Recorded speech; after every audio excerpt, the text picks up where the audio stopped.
All right, welcome back from the desk of low. Man, just not over the phone this time, so you can actually see the artist that I'm talking to this time. And man, since we last spoke over a year ago, this man came a long way within just a year. Man, he released 3 fire projects, including his proper debut.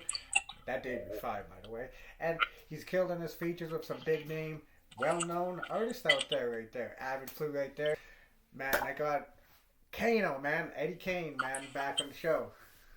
Kane, what's the deal, man? Thanks for having me once again, my G. Hey, anytime, man. Man, I remember talking to you about your mixtapes, and then, man, now you got like full on projects on these streaming sites now. So, man, so how does it feel to actually have like a proper debut, like out there for? It feel good, I'm on autopilot, man. It's like this whole year, like I didn't really get a chance to sit down and soak up everything I've been doing, but like I just been on go, bro. I'm just working, man. It feel great, man. Like it's no better feeling than looking on these streaming platforms, titles and iTunes and all of this shit and seeing your music, man. This shit is a blessing, man. I'm like how you said title first. It's my guy right there. Man. So like the last time we spoke, like you were just like I think like a couple weeks away from releasing Aruku, man, and man, hence like how you said you've been on autopilot, everything's to go. That's like one of the best tracks on that project now too. So so the thing about I like about this project now too is the acronym. Because you could have just named this album Walk in English, but for the people who don't know, Akuru means walk in Japanese, and I thought that was like a fly play on words now because like it matches the album cover and the vibe to it. I'm like, oh, I see what he did with that. Yeah. So what made All of you? that came together, man. All of that just came together, with the whole yeah, just like you said, I didn't just want to call it Walk. That'll seem too what I'm saying. So I was just looking up different, meanings in different languages, and Aruku just stuck. That shit just, That's fine. it just sounded, you know what I'm saying? It just sounded like something powerful. So with that, I was just like, you know what? Let me just do the Japanese anime cover. You know what I'm saying? I don't even watch Japanese animation cartoons. I just thought, I was gonna ask. Some fly shit. So everything came together, man. And I ain't gonna front low. Like I didn't expect the feedback I got from the project. Yeah. Like people, yeah, man. It's just I've been working for so many years, Lo, and it's like my music been falling on deaf ears for many years out here in New York, and as far as I can reach. But I'm in the right position now, and I'm still doing the same thing that I was doing before. It's just catching on to different people. So it's like when the people that love hip hop and the people, it's not it's not like I'm feeding the streets no more. It's just the people around me. Okay. You know what I mean? I got a little fan base now, so it feels good when people are like, "Yo, this is dope. This is fire. This is a classic," and I'm like, "Shit, I'm just doing talking me. I'm just doing me. Like this is what I always did." But it feel real good, man. The love is really reciprocated. I love it. That's what I like about like your project now too, because like during our last interview we talked like heavily about your mixtapes, and like I could see like how you feel like that now too, because like those tapes, man, like oh, even with your mixtapes, like it shows like it was a build up to like Akru now too, because like I even noticed like you even put 2K19 on like these streaming platforms. I'm like, oh, so I could have this in the playlist now too. I don't have to go to DatPiff now. So like that's what I like about like you having like a vast mixtape discography, because the fans that are just catching on to you now, they're gonna go back and like I want to see what he has mixtapes on DatPiff, and he put it Eddie Kane. Yeah, I still get love on 2K19 and all of that shit too. It's like, and even on YouTube, it's like when people discover the new videos and stuff, people end up tapping back into my old shit, and people send me shit that I'm embarrassed about, and shit that I don't ever want to see again, shit that I done forgot about. It's like, yo, you killed this shit, and I'm like, oh man, like don't watch that shit no more. But thanks a lot, you know what I'm saying? But yeah, I love it, man. I love it. So like even like with your debut now too, because I noticed like it has a walk on it. So how much people actually came up to me like, yo, I love your album Akru Walk. It's like no, it's just Akru. Yeah, yeah. Actually, that was an issue I had with title because Okay. it was a Ruku walk. It was gonna be a Ruku walk, and I forgot which homie it was. I think it was Rim or something like that. He was like, "Yo, like just leave it a Ruku or whatever." And I didn't listen. I was still gonna post it as a Ruku walk, but when I got the title, I had to simplify it. Like because The Bandcamp one and title one's different. I noticed. Yeah. The one that's on title, you have to be straight specific. If your cover don't say Aruku Walk, you're not gonna be able to post the project and call it Aruku Walk. So I just had to keep it as Aruku, but it seemed to hit a little bit harder. So I kind of like it like that anyway. So is it true that if you wouldn't have met Rim, this project, the Aruku would have never came into fruition? We probably would have got something like totally different.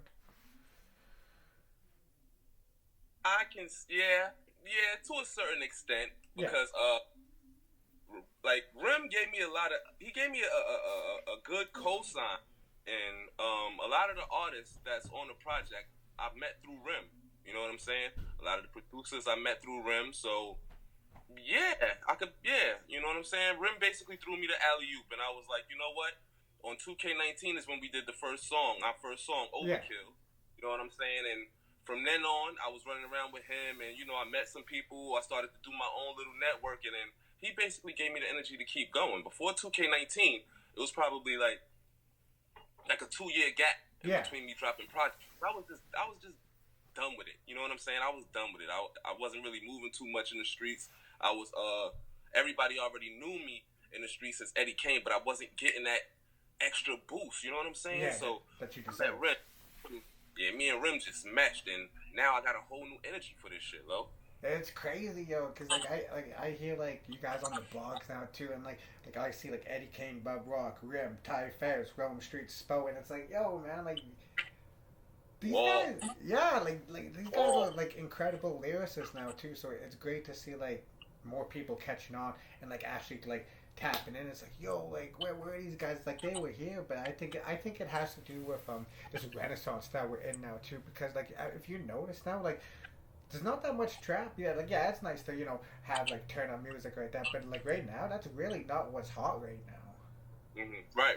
Now we taking it back to the essence, man. And this is what I like about like you coming out, because you sound like a brand new artist now too. Because when I hear tracks like, I have to write these down because I didn't want to mix these up. Your top 3 tracks on Aruku were Grew Fast, Everything's a Go, and and it shows like you as an artist like finding your own sound and like what you vibe to too. Because I heard in one of your interviews like, man, I like being challenged as an artist, man. Like, tell the producer, send me whatever. I'm going to try to write whatever, and that's what I like. But I like how when you hit your certain stride within songs, I'm like, oh, okay, that's it right there. Yeah, definitely, man. I'm super versatile, and one thing I like about the whole Renaissance and the new golden era, what's going on right now, is that it's bringing me back to my element, because I dropped my first mixtape at 18 years old, which was strictly hip hop. Everything before that, you know what I mean? Everything was strictly hip hop, and I got to probably about like before 2K19 and stuff. I was not attempting, but I was actually doing music that had like a trap beat or two into it, because that's all I was receiving. You know what I'm saying? But that was what was hot at the time too. Right. It was. Yeah, you're right. But it's also, once I met Rim, it was like he put me onto the whole other realm. Like meeting these artists, I was like, oh shit. So they rap how I was rapping before. So I actually felt comfortable getting back into my element. And that's how you can get that everything's a go. That's me. You know what I'm saying? The trap sounds and all of that stuff, that's cool, but I kind of feel like it's a little too easy for me. You know what I'm saying? That shit is too easy. You know what I'm saying? I like challenge. I like to harmonize. I like to really give them that good golden era feel. And when I saw that it was a whole renaissance and it's a bunch of artists that's doing the same thing, listen, man, you got no choice but to love it, man. And like, I remember I was on Twitter one day too, and this was like just came out to random now too. I see like Hush Kingpin tweet Eddie Kane, and it was like the greatest, like the little arrow said. I'm like, oh shit! So he heard that when I saw it too. So it's like I was like, damn, like these guys really understand the lane that they're in now too. Because that's like, I like what you said. Like there's a whole new renaissance of people who used to rap, like how I used to rap, because like you got the hardest verse, and I even told Ty Ferris this now too. Man, you got the hardest verse on Money in the Ziploc on No Cosign, Just Cocaine Volume 3, man. I was like, oh shit. So that's shout out to Wavo, Huss Kingpin. Yeah, man, it's like as much as people would like to think that nobody knows anybody in this shit, we all know each other, and it's a real small circle. So I felt good co-sign from these guys. You know what I'm saying? Because as soon as Ren put me on to them, I was doing my research and I was listening and all of that shit. And these dudes is fire. So I'm just happy that they, you know what I mean? I'm happy that they rocking with me. I'm rocking with them too, man. Word. Yeah, and that's what I like about like the Walkers. You guys have a strong collective now too. But like you and Ty Ferris have like that chemistry together now too. Like even when he appears on your projects now too, I was like, damn, you know, like I would love to hear like a Kaino and Mrs. Ferris project. That would be fire. Well, yeah, hell yeah, hell yeah. I like to do that too. Me and Ty might have to get that going. Oh but shit, okay. One thing about Ty Ferris that I will say, shout out to my boy Ty Ferris. He make me really, you know what I mean? He really make me put my pen to the test, you know what I'm saying? Because I know, I don't give a fuck what kind of beat I send Ty Ferris. It could be a boop, boop, pat, pat, boop, pat. He gonna go crazy, you know what I'm saying? So it's like, go hard or go home. And, you know, we got a little friendly competition. That's my brother. We always fun, you know what I'm saying? Always. So, like, with like, your release, like, even after the reception of, like, releasing your debut now, too, like, how was it? Because it felt like this was like an album like you were waiting your whole life to make now too, because like it sounds like from the beginning to the end, it's like, yeah, it sounded like this was something that was waiting to come out after all those years of doing on the mixtape grind. Yeah, oh, you hit the hammer right on the nail, Lo. Like that's exactly how I looked into it going in. Like this, I knew that I was gonna put this on all streaming platforms. No more Dat Piff. I'm taking a step up. So I was like, you know what? I'm gonna give them my all, and I want to give them that fucking it was written, that reasonable doubt. You know what I'm saying? Okay. I want to like that pure Kaino, all honesty, all me, everything that I can into my first album, and that's what I got. That's why, you know, we still talking about it to this day. Yeah, it's been 1 year. It's been 1 year since that came out, man, and like August 13th, I believe. I think 13th, yeah. Mm-hmm. And it's like even to see like some songs like even still get played without these blogs I see now too. I'm like, okay, I know what that all of now too. So when it comes to like your projects now too, like that's what I liked about this project. It gave a real debut album feel to it now too. So what's your favorite track like that you enjoyed the most making it? Obviously all your music is, but what's like that most standout track that was like, man, I'm gonna remember that forever? On Aruku? Yes. It would probably. I would probably say Everything's a Go. Okay. That's produced by Wavy, isn't it? Yeah, that's produced by Wavy the God. Shout out to the Jihad. That's my brother, you know. Same birthday, 12/24 babies, Christmas Eve babies. Oh, shit. Yeah, man. Everything's a go because I think through the whole experience with me shooting the video and remembering the whole video day and everything, but that was one track on the album. The reason why I love that the most is because I wanted that to be my party track. You know what I'm saying? I wanted the fact that everybody, you know, that you could play in a club and you know what I'm saying? And it really hit. I really like that record the most. It's real easy to, you know, vibe to. It's not so much a lyrical thing with that song or, you know what I'm saying? Yeah. It's just a party joint, like a good joint. So I like that. I love it. But what I like about your music now too is like your music has a message in it now too, because it shows like both sides of it now too. It's just not like one side. It's like, man, I can do this on the block, but like you also like, man, like I should have been with the Bucks instead of in the streets. And I was like, man, like that's real shit right there to put in music. Yeah, hell yeah, man. I just I'm just expressing my honesty. I can't really speak for anybody else. You know what I'm saying? But I know as far as my experiences in the streets, and I spoke about it in Group Fast. It was just like I was fucking curious. You know what I'm saying? I was curious to know what was going on out there. I'm very smart. You know what I'm saying? And I'm very book smart. But I played games. I wanted to run around in the streets and shit. I was real good at basketball. I was on the basketball team. That shit went sour and all of that. But I was curious to know what was going on out there. You know what I'm saying? Once I figured out what the fuck was going on, I was like, oh, all right, this ain't everything is cracked up to be, you know? So I know both sides of the fence, you know what I'm saying? I know what it is to be in the streets and, you know what I mean, you the hottest young nigga in the streets, you getting the money, this, that, and the third, or when stuff is cold and it's a new dude on the block and everybody is on to this person and it's like, oh, all right, this cat washed up. Like, you know what I'm saying? I play both sides of it, so I already know. That's why with this whole music thing, like, I have a new energy for it because it's like a fresh start. Like, I sat back for a long time and I was just getting my mind right. Like, what the hell am I going to do with my life? You know what I'm saying? Like, did I go back to school or should I try to, you know, play some basketball somewhere? Or should I just stick to the music? And, you know, the music is clicking, and this is what I want to do, you know what I'm saying? And so far, so good, you know? But see, at least you made like that decision to actually go and do the music now too, instead of like ponder it now too. It's like, man, should I do this or should I not do it? It's like, man, I'm just gonna do it.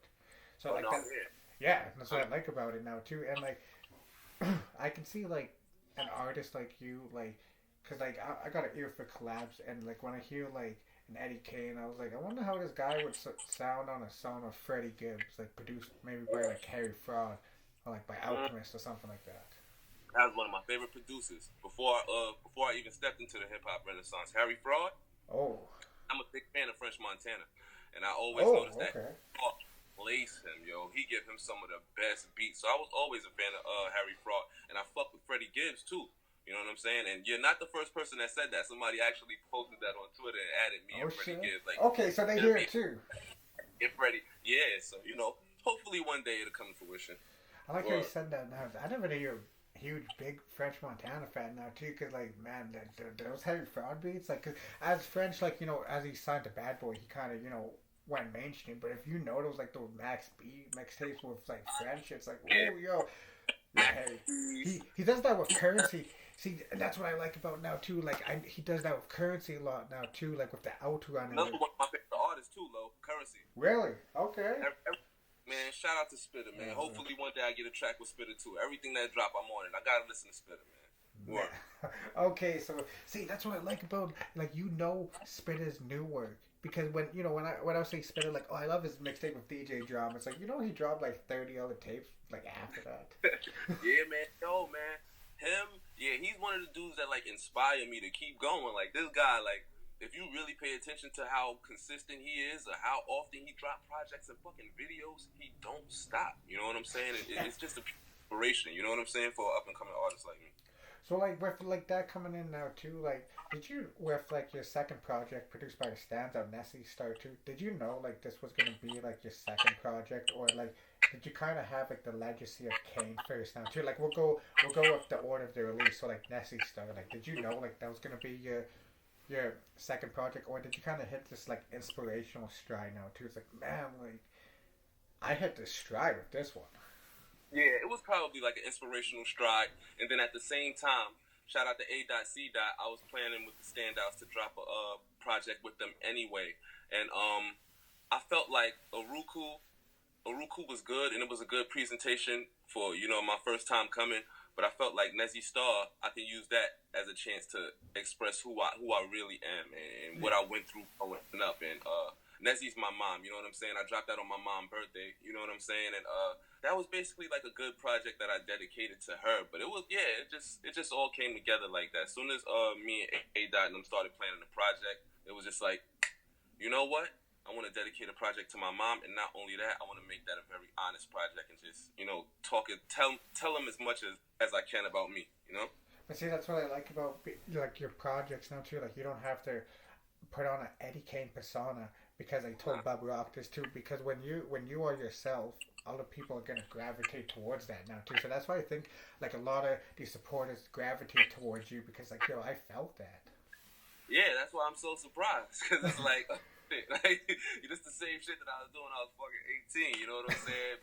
Running around in the streets and dropping my mixtape. Yo, Lo, I used to stand on the corner and hand out mixtapes for free, you know what I'm saying? And I used to try to hand them to people sometimes, and they used to be like, no. And I used to be, no, you don't have to pay, it's free. And that's when they take them and shit. So, like I said, you know, I play both sides of the fence. I know how it feels to, you know, to be putting out good product, you know what I'm saying? And you have your friends that's close to you like, yo, dog, you fired, what the fuck? I don't know why it's clicking. And then it's finally clicking now, and I'm still doing the same shit, and it feels good. Like, just being yourself, it's just the best way to go. Ain't no personas, you know what I'm saying? This shit is just good. So as long as I could just be myself, I don't see anything stopping me. That's why I'm saying I'm here, Lo. Like, all I gotta do is tell y'all about my life. I've been through enough wild shit. I've been through enough crazy shit. I still go through shit. I'm still doing shit. So yeah, let me just talk about it.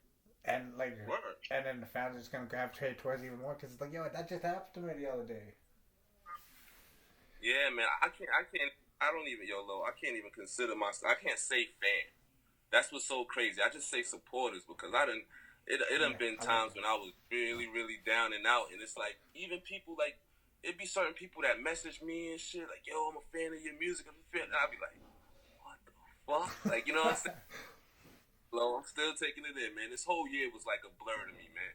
That's good, but that's good to see now too, like because like you're grateful about it now too. Because when I seen like you on a track with like Shay Noir and like Sky Zoo, I was like, yo, like this guy did a stint, and like you weren't cocky about it too. You weren't like, yeah, I'm on this record, I'm on this, I did my thing. Like you like, man, I'm so thankful for this. Yeah. Oh hell yeah, I'm thankful. You know what I'm saying? Like that.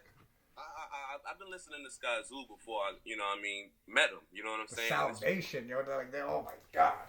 That's crazy, Lo. It's just like basically watching your dreams come true. You know what I'm saying? And these people that you watched on YouTube or you listen to a project and you walking into the fucking place and you see them standing right there and you gotta be cool, but at the same time you're a little excited. You know what I mean? This guy's doing shit to walk. You know what I'm saying? I have no choice but to be thankful, though. For real, man. Very thankful. So, what was it like your first time meeting Planet Asia? Because I noticed he fucked with you guys heavy out there. Shout out to PA, man. Planet Asia is like a big brother. The first time I met Planet Asia, here's a funny story. First time I met Planet Asia, peace to the God, Inf Mega, man. It's my man Inf Mega brought him to my video shoot. It was Everything's a Go. That video shoot. Okay. Yeah, that was the first time I met him. You know what I'm saying? And if you pay attention to the video, you'll see how quickly me and Planet Asia got tight. When it was so much people. It was me, Planet Asia, Rim, K Burns, Piff James. But at a certain point in time, me and Planet Asia ducked off into the cut. And he was like, tell me about yourself. And I just told him about myself. And I was like, tell me about you. You know what I'm saying? Because I know about the music, but I don't know Planet Asia. You feel what I'm saying? Yeah. So we connected and everything was good. And he wanted to jump into the scene in my video, and everything was all love. And then after that, it's been all love. Like, you haven't heard a song from me and Planet Asia yet. You know what I'm saying? So that's how you can tell it's just a genuine relationship that I got with this dude. You know what I'm saying? He's really like a big bro in this shit to me. You know what I'm saying? Yeah. Shout out to Pete. I like that now too. Like, you guys have like that. Like, Pudgy said, like, tell me about yourself. I can only imagine like what you felt like. Holy shit! This Planet Asia. Yeah, man. Yeah. He came to my video shoot, Lo. I was like, this is you. This is not your Planet Asia. This is your shoot.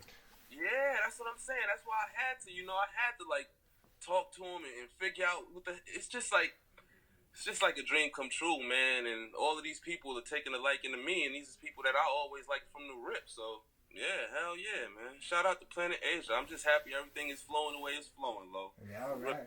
And see, like, even like with your second project now too, Nezzie Star too. My only complaint was it was only 7 songs now too. I would have liked it to be like Aruku late now too. But so I have to ask like now too, like, was it like the 7 songs that vibed the most? And it's like, damn, this actually like I wanted to feel it like this. And then the other song that you did just didn't go, because I like to hear what happens to other songs that we were recorded for this project that didn't make it. No, all of the songs that I recorded for this project is all of the songs I released. Okay. And the marketing mind frame that I have, I wanted people to feel like, damn, I want more. You know what I'm saying? That's I know for sure that when I come with a follow up, y'all be ready to listen. Okay. So and I wanted to make the message short and sweet. Also, I didn't want to drag it. You know what I'm saying? As far as Nezzie Star, it wasn't too much that I can get into except for my upbringing. I wanted to keep that more so, like, I wanted to make it like a movie. Like, Nezzie Star probably my young years and my teen years. You know what I'm saying? I don't really get past, 18 when I'm with everything that I'm talking about in Nezzie Star. So, you know what I'm saying? I just wanted to give him something short and sweet anyway, so hence the cover. See, that's what I like about, like, when an artist... Baby, man. And, that's what I like about, like, when an artist really knows, like, their artistry now, too, because, like, you can throw, like, a random cover up and it doesn't even match, like, the content of the music. But, like, with this, it felt like it actually matched the content of the music now, too, because what you just said, you didn't go past 18. And that's, I actually got the cover. Shout out to Shay Star. I actually got the cover first. Me in my mind again. I wanted to get the cover first so it can inspire me to not go too far into my life. Every time I look at that picture, I always caught another story that I forgot. Like, I look at that and I get a flashback. Like, fuck, like, damn, I remember when I went through this as a kid. Oop, there we go. This is Then, you know, and I do that record or whatever, then I look at the artwork again, and I remember something else, and that's how it flowed, you know? Then I came up with a good 7, and I was like, this is it. what's the feeling like of you documenting your life throughout your music? Um, it feels good. It feels good. It's it's all I know, Lo. You know what I'm saying? I can't get on the microphone and lie. I know how to make good concept songs, but I feel like my niche is my life. You know what I'm saying? A lot of other people may feel like they niche is they lyrical ability where they could, you know, it is I feel like my catch is my life, and as long as I can tell you about what I'm going through, and if you understand it, and if you like it, or if it entertains you, you know, like my life, your entertainment type thing. If you're entertained by my life, then you know what I mean. You're in for something because I'm only talking about what I'm going through. You know what I'm saying? Up until this present day. Or if you can relate to your life now too, instead of just entertaining, like it can be relatable too. Yeah. You know what I'm saying? If anybody, I know it's people out there going through the same thing I'm going through. You know what I'm saying? So that's why I'm just putting it out there. You know, whether it's good, bad, you know, the ugly, everything. I'm just putting it all out there. So like, with you like actually having like, cause like, you have like some lines like within your music now too, like easy 500s, these cell bass, sprinkle sauce makes the horse crazy. I was like, yo, he's really like that. You'll say some wild stuff like that on social media. That's what I like. I was like, yeah, he would really say something like that. Hell yeah, man. Hell yeah. That's true though. You know, as you can see behind me, I got a genuine love for sneakers. So you're gonna hear a lot of sneaker references in my music and shit. But yeah, man, just keeping it 100, though. So, what I like about your third project now too is like the title within the content now too, because did this was it gonna be called The Curse of Kaine was the original title, and then you changed it to The Legacy of Kaine, The Curse. Mhm. So like, what is this gonna be like a series for you, like the Legacy series? Because I noticed like how it has like the Legacy, the Curse, and I was like, man, you know, it'd be a fly sequel, The Gift. It's definitely a series, and shout out to Shay Star once again. Me and him came up with the idea, and yeah, I've been planning to make a series, but I really didn't know how I can do it. But we came up with the whole Legacy of Kaine thing, and I think we're gonna go with that. So expect the Legacy of Kaine for this, and Legacy Damn, of Kaine. okay. And what I want people to know specifically is when you see projects from me, you're gonna get projects from me. But when you see a project that's labeled the Legacy of Kaine, it's always most likely gonna be 6 songs, and it's always gonna be solo, no features on the Legacy. Oh, see, that's what I was gonna ask about this now too, because usually you have like your Walker peers on there too. Like with Nezzie, saw you had John Jiggs and Rim, and even on Acru you had like Bob Rock, Rome Streets type fairs. But I noticed with this one, like there was no features, so I'm like, so kind of made me want to ask that question if it was gonna be a series, because the Legacy series, like man, I was like, yo, that's actually fly right there, the Legacy series right there. I also made it a solo project to show, you know what I'm saying, that these guys are my peers, you know what I'm saying, but it's not like I'm using these dudes for verses or anything. I could hold my own, you know what I'm saying? So that was just to show. I mean, everybody, Rim, Bub, everybody has projects when it's just strictly them. You know Yeah. what I'm saying? And like we never had that discussion as the Walkers, but I feel like everybody deep down inside wants to prove that I can do a whole project by myself, and I have enough. You know what I mean? My music ability is crazy enough to keep support and entertain without having to do features and Yeah. this that. No, yeah. That's what I like about you, like your projects now too. Even when you do features now too, like you don't rely on that feature. It's like, yo, this guy holds his own up there with the feature. He may even do better than the feature. Yeah, hell yeah, Lo. Hell yeah, man. I do features for the people. I do features for the people because I know people, you know, want to hear Eddie Kane on the track with so and so, and Eddie Kane on the track with this person. If I can, you know, I'll do every fucking project solo. You know what I'm saying? But you know, I like working with my brothers, and you know, I also like working with new artists also. So you know, it's always good to give the people features, and definitely the features that they would want to see. You know. What I like about your artistry now too is like you do a lot of visuals for your songs now too, and like I noticed like the visuals, like you got this one. I think it was Sty Blocks. And you're there. Oh shit, yo, that was a crazy like the way that was shot. Like so, how do you know like what video you're gonna shoot the song to? Like how do you know like I'm gonna shoot a video to this? Is it the vibe or is it the reception? Uh, it's probably just the vibe low. It's like probably when I'm in the studio, when I'm in the studio, I know, like, nah, I gotta shoot a vid for this one. You know what I'm saying? I gotta shoot a vid for this. And then that's also what I grew up watching. You know what I'm saying? You get the album, you should know to expect a couple of visuals. You know what I'm saying? I always felt like, well, actually, since I've been in hip hop renaissance, I feel like the visual is kind of like the new demo, to where anybody can drop music. You know what I'm saying? But I feel like people want to see it. You know what I'm saying? You got YouTube now. You got a platform where everybody can be seen, no matter where you are. Take advantage. So that's why I feel like I don't give a fuck. I'm gonna go out there and do a video. You know what I'm saying? Always. And then if you look back, my embarrassing biz, if you look back, I always been out there. Whether they came out good or not, I always been out there and made sure I gave my people a visual. I like how you did. I like how you put it like that too. It's like the new demo now too, because like I know it's it's an oversaturated market now too. But if you got the dope visual behind it, that's it. Somebody sample that, please. Somebody sample that right there. Cut me out. Sample Kano.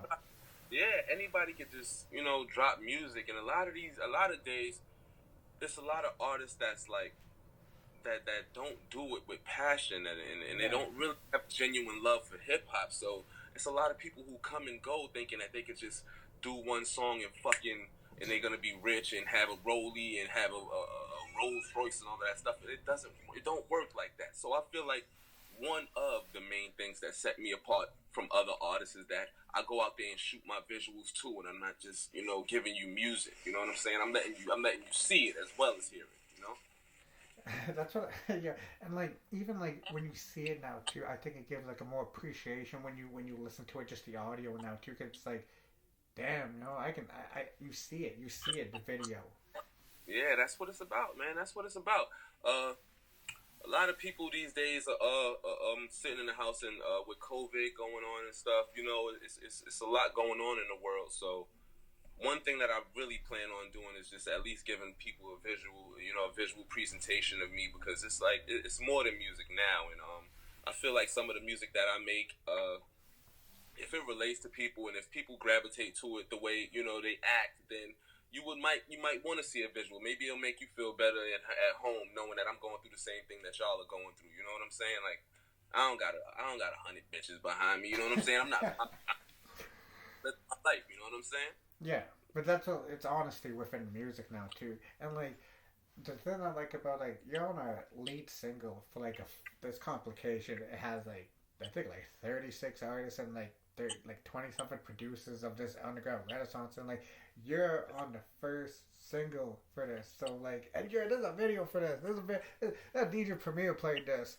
Just there on the tap in. So, what was the call for that song and video? Shout out to Porterhouse Productions. You talking about the one with Shane Wall and Sky Zoo? Yes, sir. Avion Flu. Shout out to Porterhouse Productions, man. Steak and Potatoes Volume 1 is out now. Make sure you go get that. When they hit me up and they wanted me to do the track, I was all for it, hands down. But when they told me they wanted me to do the hook, I was like, all right, it's my time to shine. So and that's why, like, I just made sure I just gave it my all. I just kept it natural, of course. You know what I mean? I came a long way. I had to grind. I don't know about you. I had to make it something relatable. But I didn't know it would click the way it did, to where they would hit me up like, we want to shoot this visual first. So when they told me that, they flew me to Atlanta and everything. You know what I mean? They flew me to the A. And sure. Okay. I got to meet Shay and Sky, and shit was just all love, man. That's a high that I'm still on. You know what I'm saying? I still watch the video till this day, and I'm like, dude. Fuck, like, I can't believe that's already set and done. And honestly, keeping it 100 between me and you and whoever tuned in, this was like my first major trip in my life. Oh, wow. And for music now too, like that must be even better feeling. Yeah, man, I never really left Brooklyn like that. I've been to Virginia, I've been to probably South Carolina, but this was as a kid. You know what I'm saying? Grown, traveling, and I got to go to Atlanta and experience the A for a weekend and shoot a dope video, meet some new people, and that shit was amazing, man. I can't imagine what it's gonna be when they want to fly me out to Cali, or if they want to fly me out. I can't wait. Yeah, because like I can only imagine like if this whole pandemic was going on now too. Like I can see like I could have seen like the Walkers have like a crazy summer to it this year. Oh man, yo, I'm so pissed about the whole COVID situation, man. And what's crazy was I don't know if I should. Well, yeah, I can tell this because it didn't happen. Yeah, it was a show in Boston with with Riggs and Rome Streets and a bunch of guys. Oh, with Daniel's son and Esty Nack. Yes, I know which one you're talking about. Yo, Lo. So that show, man, listen. The plan was gonna be so crazy. For Rome Street set, everybody was coming. The Walkers was coming out, and we had so much stuff. We was gonna perform shit that's not even out yet. Songs that we shit. Right. You know what I'm saying? So the COVID thing kind of really, fucked shit up. But yeah, it would have been crazy if we could still do shit. And crazy. Yeah, crazy. Because man, yo, I can't get the. I know when this song, if it ever gets released, I know which one it is. Cause I still hear it in my head. Bob Rock went live this one time. This guy played this one Walker song now too, and it had you on it now too. I'm like, yo, I will never forget that. When that gets released, I'm like, yo, that was it. Yeah, Lo, I can't lie, man. We done had some good sessions together, and the music is not out yet, man. I don't know how you guys hold on to that now, too. Like but it's patience now too, because like you have to have patience when you have something like that. But like, if I was an artist, if I had something like that, I'm like, yeah, now upload right now, no. Yeah, that's me. That's what I would do if I was. If I had those joints, you know what I'm saying? But everybody want to take their time with it, and then honestly, in the long run, it'll make everything better because it's not like we just pushing everything out for the people. Yeah. Everybody's been waiting for a long time for a Walker's project from the whole collective. So when it finally drop, I know this shit's going. Yeah, because it's not just me waiting for it. I see this on people, even the interviews like with your brothers now too. Like they would ask like, so is there a Walker's project? It's like, oh, so they waiting too. Requiring everybody want one. Hell yeah, it's something coming soon. Okay. So, but I see like it's being strategic with this now too, because as everybody waits for this now too, everybody is establishing themselves solely instead of relying on I'm a part of this collective. It's establishing yourself. Boom. Yep. That's the plan, and that's basically what it is. Like we all, you know what I mean. We all have our own grinds, and we all working hard. You know what I'm saying? And that's what's gonna make it like, you know what I mean, the icing on the cake. You know what I'm saying? When they hear that collective project and they hear how good we all work together. You know what I'm saying? Because it's crazy and everything just flowed natural, though. Like that's why, and I think that's another reason why we're not rushing it. You know what I'm saying? Because everything is coming natural. It's when Ty coming to town. You know what I'm saying? We all linking up when Planet Asia coming to town because we got some joints. You know what I mean? You know? Everything is just flowing. It's just flowing. So pretty soon, I'm pretty sure we'll have enough joints where we can package it and put it out. But we letting it come natural. I like how you said that now too, on how like when you guys actually link up in person, actually just sending beats over the internet, because you went live this one time and it was a bunch of Walkers. There was Rome Streets, Ty Ferris, Bob Rock, and I was like, and you guys had this vibe where it should have been on like VH1 or something like that. I'm like, yo, these guys need their own show. Like they just them. Yo, we was talking about that. It's funny because we was talking about that the other day. We was talking about if we was to make like a YouTube web series and just document all of us. You know what I mean? Our come up. You know what I'm saying? So everybody's hard headed. So I don't know if it could ever happen, but hey, you never know. It was a good idea. It was a good idea, and we definitely do deserve a show, man. When we all get together, it's crazy, Lo. It's crazy, but it's love, man. And it ain't no feeling. You know what I'm saying? It ain't no better feeling. I wouldn't, want to do this for anybody else except for Ty, Rome, Spoda, Rim, Bub. Those my guys, Wavy. You know what I'm saying? Those are really like my brothers, for real. And even when we get to see like bits and pieces like on social media, like you guys got me. I can't look at my phone in public sometimes because I'll be crying. I was like, yo, this is too much right now, man. It ain't crazy, man. It ain't crazy, man. But one thing that I say is, I just love that it's natural, man. Yeah. We all talk and move like brothers. I tell you one thing, Lo. I just wish the fucking world could see our group chat. We have a group chat. Oh, that's probably wild. Listen, Lo, the group chat is just out of this world. You know what I'm saying? I tell everybody. I put it in the group. If we all get big at one point in time, I'll screenshot all of our conversations and just let people just see what the fuck we talk about. Because everything is so crazy, man. But that's all. It's all of it. Like that's us. That's us. And that's what makes like the collaborations come even better instead of just like vibing out when you guys only do music. It's like I'm just gonna hang out if I'm just to only do music, but you guys hang out outside of music because you take flicks with like Wavy, Roman. You guys are just chilling. You guys not making music, just chilling. Yeah, yeah.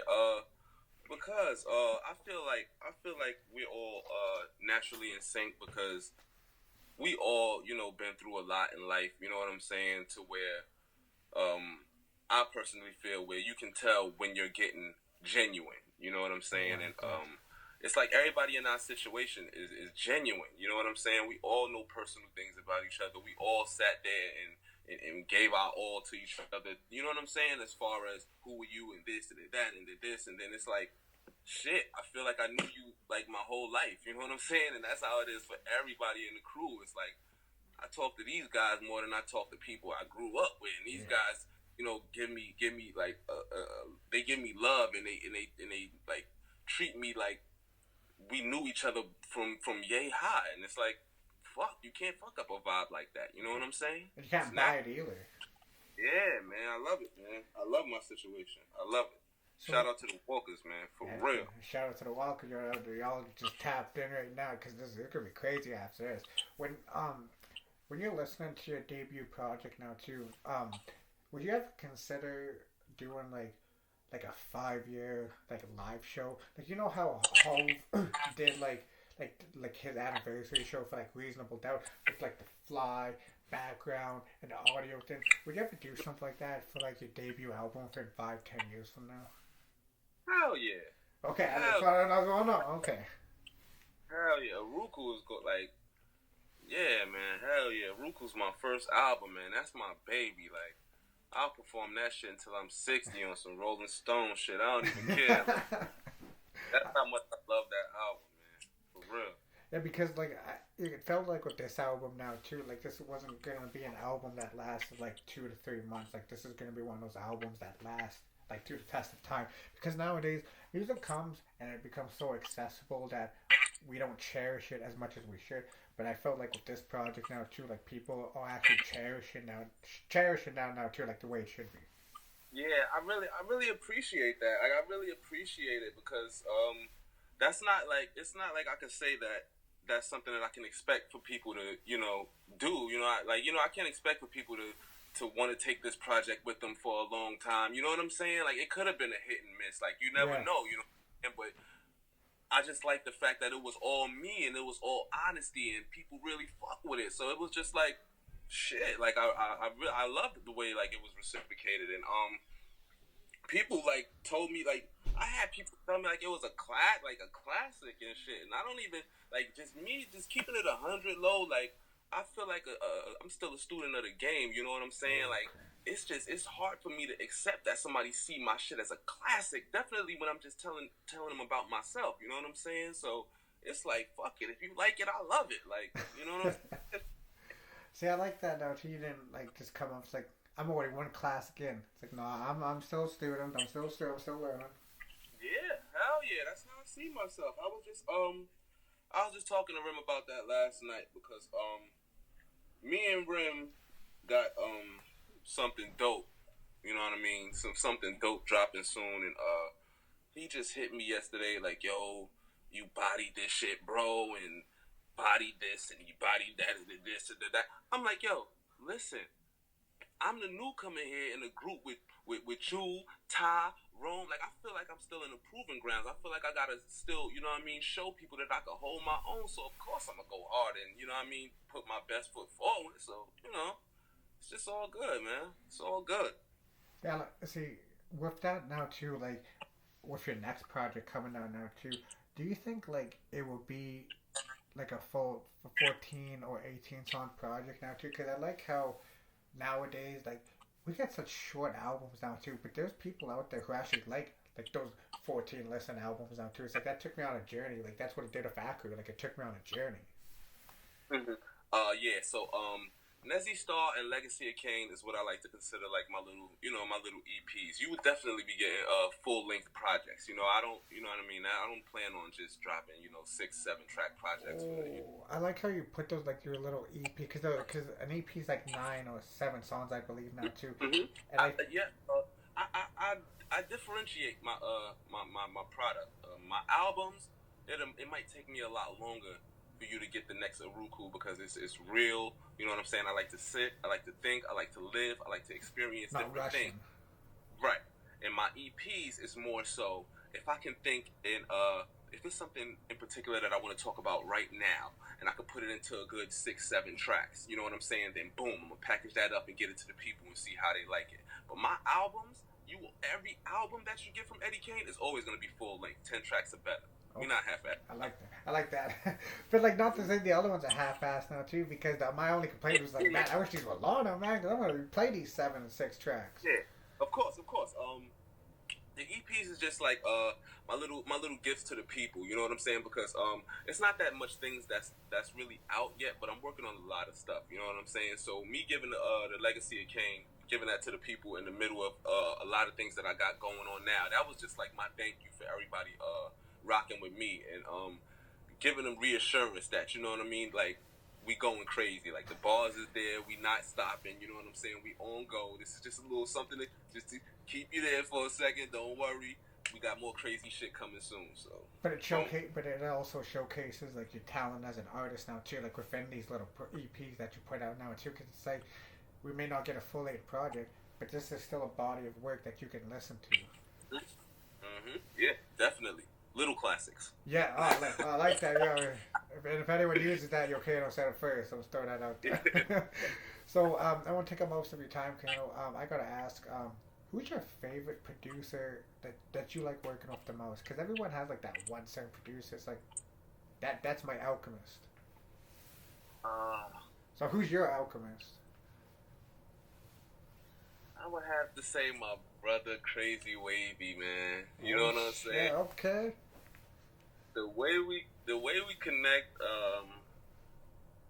I don't know. I guess it's the Capricorn energy, the fact that we got the same B-Day, but Wavy beats do so much to me at one time. Wavy beats, like, you get a everything's a goal. You get a hey, I'm staying in my zone. I just feel like his beats challenge me to go crazy, and then them shits always knock. It's like he's like crazy, like he's really on some other shit when it comes to this production shit. Like when you like, he got some shit. So I feel like me and my bro, like no matter where I go in my career, I would want you to want to hear Eddie Kane on a wavy beat. Like that's what I want my supporters to always like. You know what I'm saying? Like. Alright, yeah, he got an album coming out. Like, oh shit, he got like 2 joints from Wavy. I can't wait to hit. That's what I wanted to be. You know what I mean? So shout out to Wavy to God, but yeah, that's my guy. That's it. That's the one. Yeah, shout out to Wavy, and like that's what I like about like that. Like when you go over his instrumentals that he sends you now too, because it sounds like he had made those for you. Like it's like I understand Eddie Kane as an artist and even as a person, so these are handmade for him. Yeah, he does. Wavy's the type of person. Wavy, all right. Wavy will hit me in the morning. Yo, what's up? You good, bro? I'll hit him back. Yeah, I'm good. Then we'll start talking about some personal shit, Lo. Look, this is funny. We'll start talking about some personal shit, and in the midst of us being in like a serious conversation, I'll get like, 1 beat, 2 beats, 3. What the fuck? He'd be like, yo, bro, like, just go off these. You know what I'm saying? And then it's like. It's a wrap from there. You know what I'm saying? He's my guy. I personally know that he sit there and make beats for me. You know what I'm saying? I would rather him not. You know what I'm saying? Because I'm the challenge type. I like the challenge. I want you to up in there and just do what you do, and then I work with you. But that's what I do like about Wavy. Like Wavy is gonna make 4 or 5 beats. You know what I'm saying? And this one, that's for Rome. This one, Bub on this one. This one, King. You know what I'm saying? So, that's my guy. Like the in-house Walker, he knows everyone's sound. That's what I like about him. Exactly. You know what I'm saying? His mind is a fucking computer, man. That guy is different, man. Yeah, He's producers have super ears, like they say, because they hear different sounds. Yeah, man. He's a good guy, man. And I got to sit back on many occasions, just sit and watch Wavy make beats, and hopefully someday I'll learn to be a jack of all trades and sit and learn how to produce. But I'll be like, what the fuck? Like, he come up with shit from scratch, and I sit down and I watch him on the beat machine do boom pat, or look for a sample, and it's just like, yo, you gotta be like in a whole nother realm to be on this type of shit. You know what I'm saying? You gotta really cherish your work also. You know what I'm saying? Yeah. Me as an artist, let me explain something real quick. Me as an artist, I rap, right? So if I rap and say for example, one of my verses end up, God forbid, one of my verses end up getting stolen or whatever. You know what I'm saying? I could write another verse. You know what I'm saying? I could write another verse that's even crazier. You know what I'm saying? You can't really get the moment you've been sitting down and you spend hours on making a fucking beat. Yeah. You know what I'm saying? That's true. Get that. And then it's like, you sitting here and you making fucking 6-7 beats a day. Like, you know what I'm saying? Like, you're really dedicated to this shit. And that's why, I feel like Wavy the God he's gonna be crazy as well. Like, he's gonna be up there, you know what I'm saying? Because he just put so much into his shit. When I think of Wavy, I think about Kanye Spaceship track, when he say lock yourself in a room doing 5 beats a day for 3 summers, something crease up, like 5 beats a day for 3 summers, just doing beats. That's Wavy. Wavy hit me up at the worst times and be like, bro, I want to create, bro. I want to do something. I'd be like, yo, man, take your ass to sleep, or this, you know what I'm saying? But it's always on it. You just gotta love that hunger. You gotta love that type of hunger. You know what I'm saying? Oh, and the inspiration now too just must give just like damn, it's like you really are dedicated to this. Yeah, hell yeah, man. That shit is crazy, man. That producing shit is like, that's something that I really like honor. You know what I'm saying? Because I know that past, man, sitting there making beats from scratch and shit, let alone making packs to where you sending this artist 6 beats. Yeah, like full on, like 20 tracks pack. Yeah, man. It takes a lot. So that's good to know that at one point in your career now too that you're gonna try producing now too. I can't wait to see what that's gonna sound like. Yeah, definitely get that bag, man. I wanna learn how to engineer and all of that. You know what I'm saying? I wanna do it all, though. So yeah, but definitely producing. Definitely. Okay. Yeah, because there's a difference between engineering and producing, just to let everyone know it, though, because they think it's the same thing. It's like, nah, man, nah. Yeah. That shout out to Rim, man. That's Rim, man. Rim be engineering his own music. Like, people don't really know that. Like, a lot of these verses that y'all get, like, I can go to Rim crib and Rim be recording me certain times. You know what I'm saying? It's just, like, you know what I'm saying? I got all the equipment in my crib, too, but I ain't do shit with it yet. You know what I'm saying? I got to apply myself to it and all of that, but he's already on go. So when you're around people like that, like when you got a friend that could lay down a crazy ass 16 and fucking engineer your session and make you want to do it too, and a lot of people don't know Wavy got bars. You know what I mean? When you got a friend, I didn't even know that. Wow. Wavy can rap. You know what I'm saying? When you got people that's this talented around you, it make you want to pick up different trades and be more than what you just are too. That's what the inspiration come from. All my guys inspire me. That's why I love them so much. And that's what makes the music come out so much better now too, in your collab now too.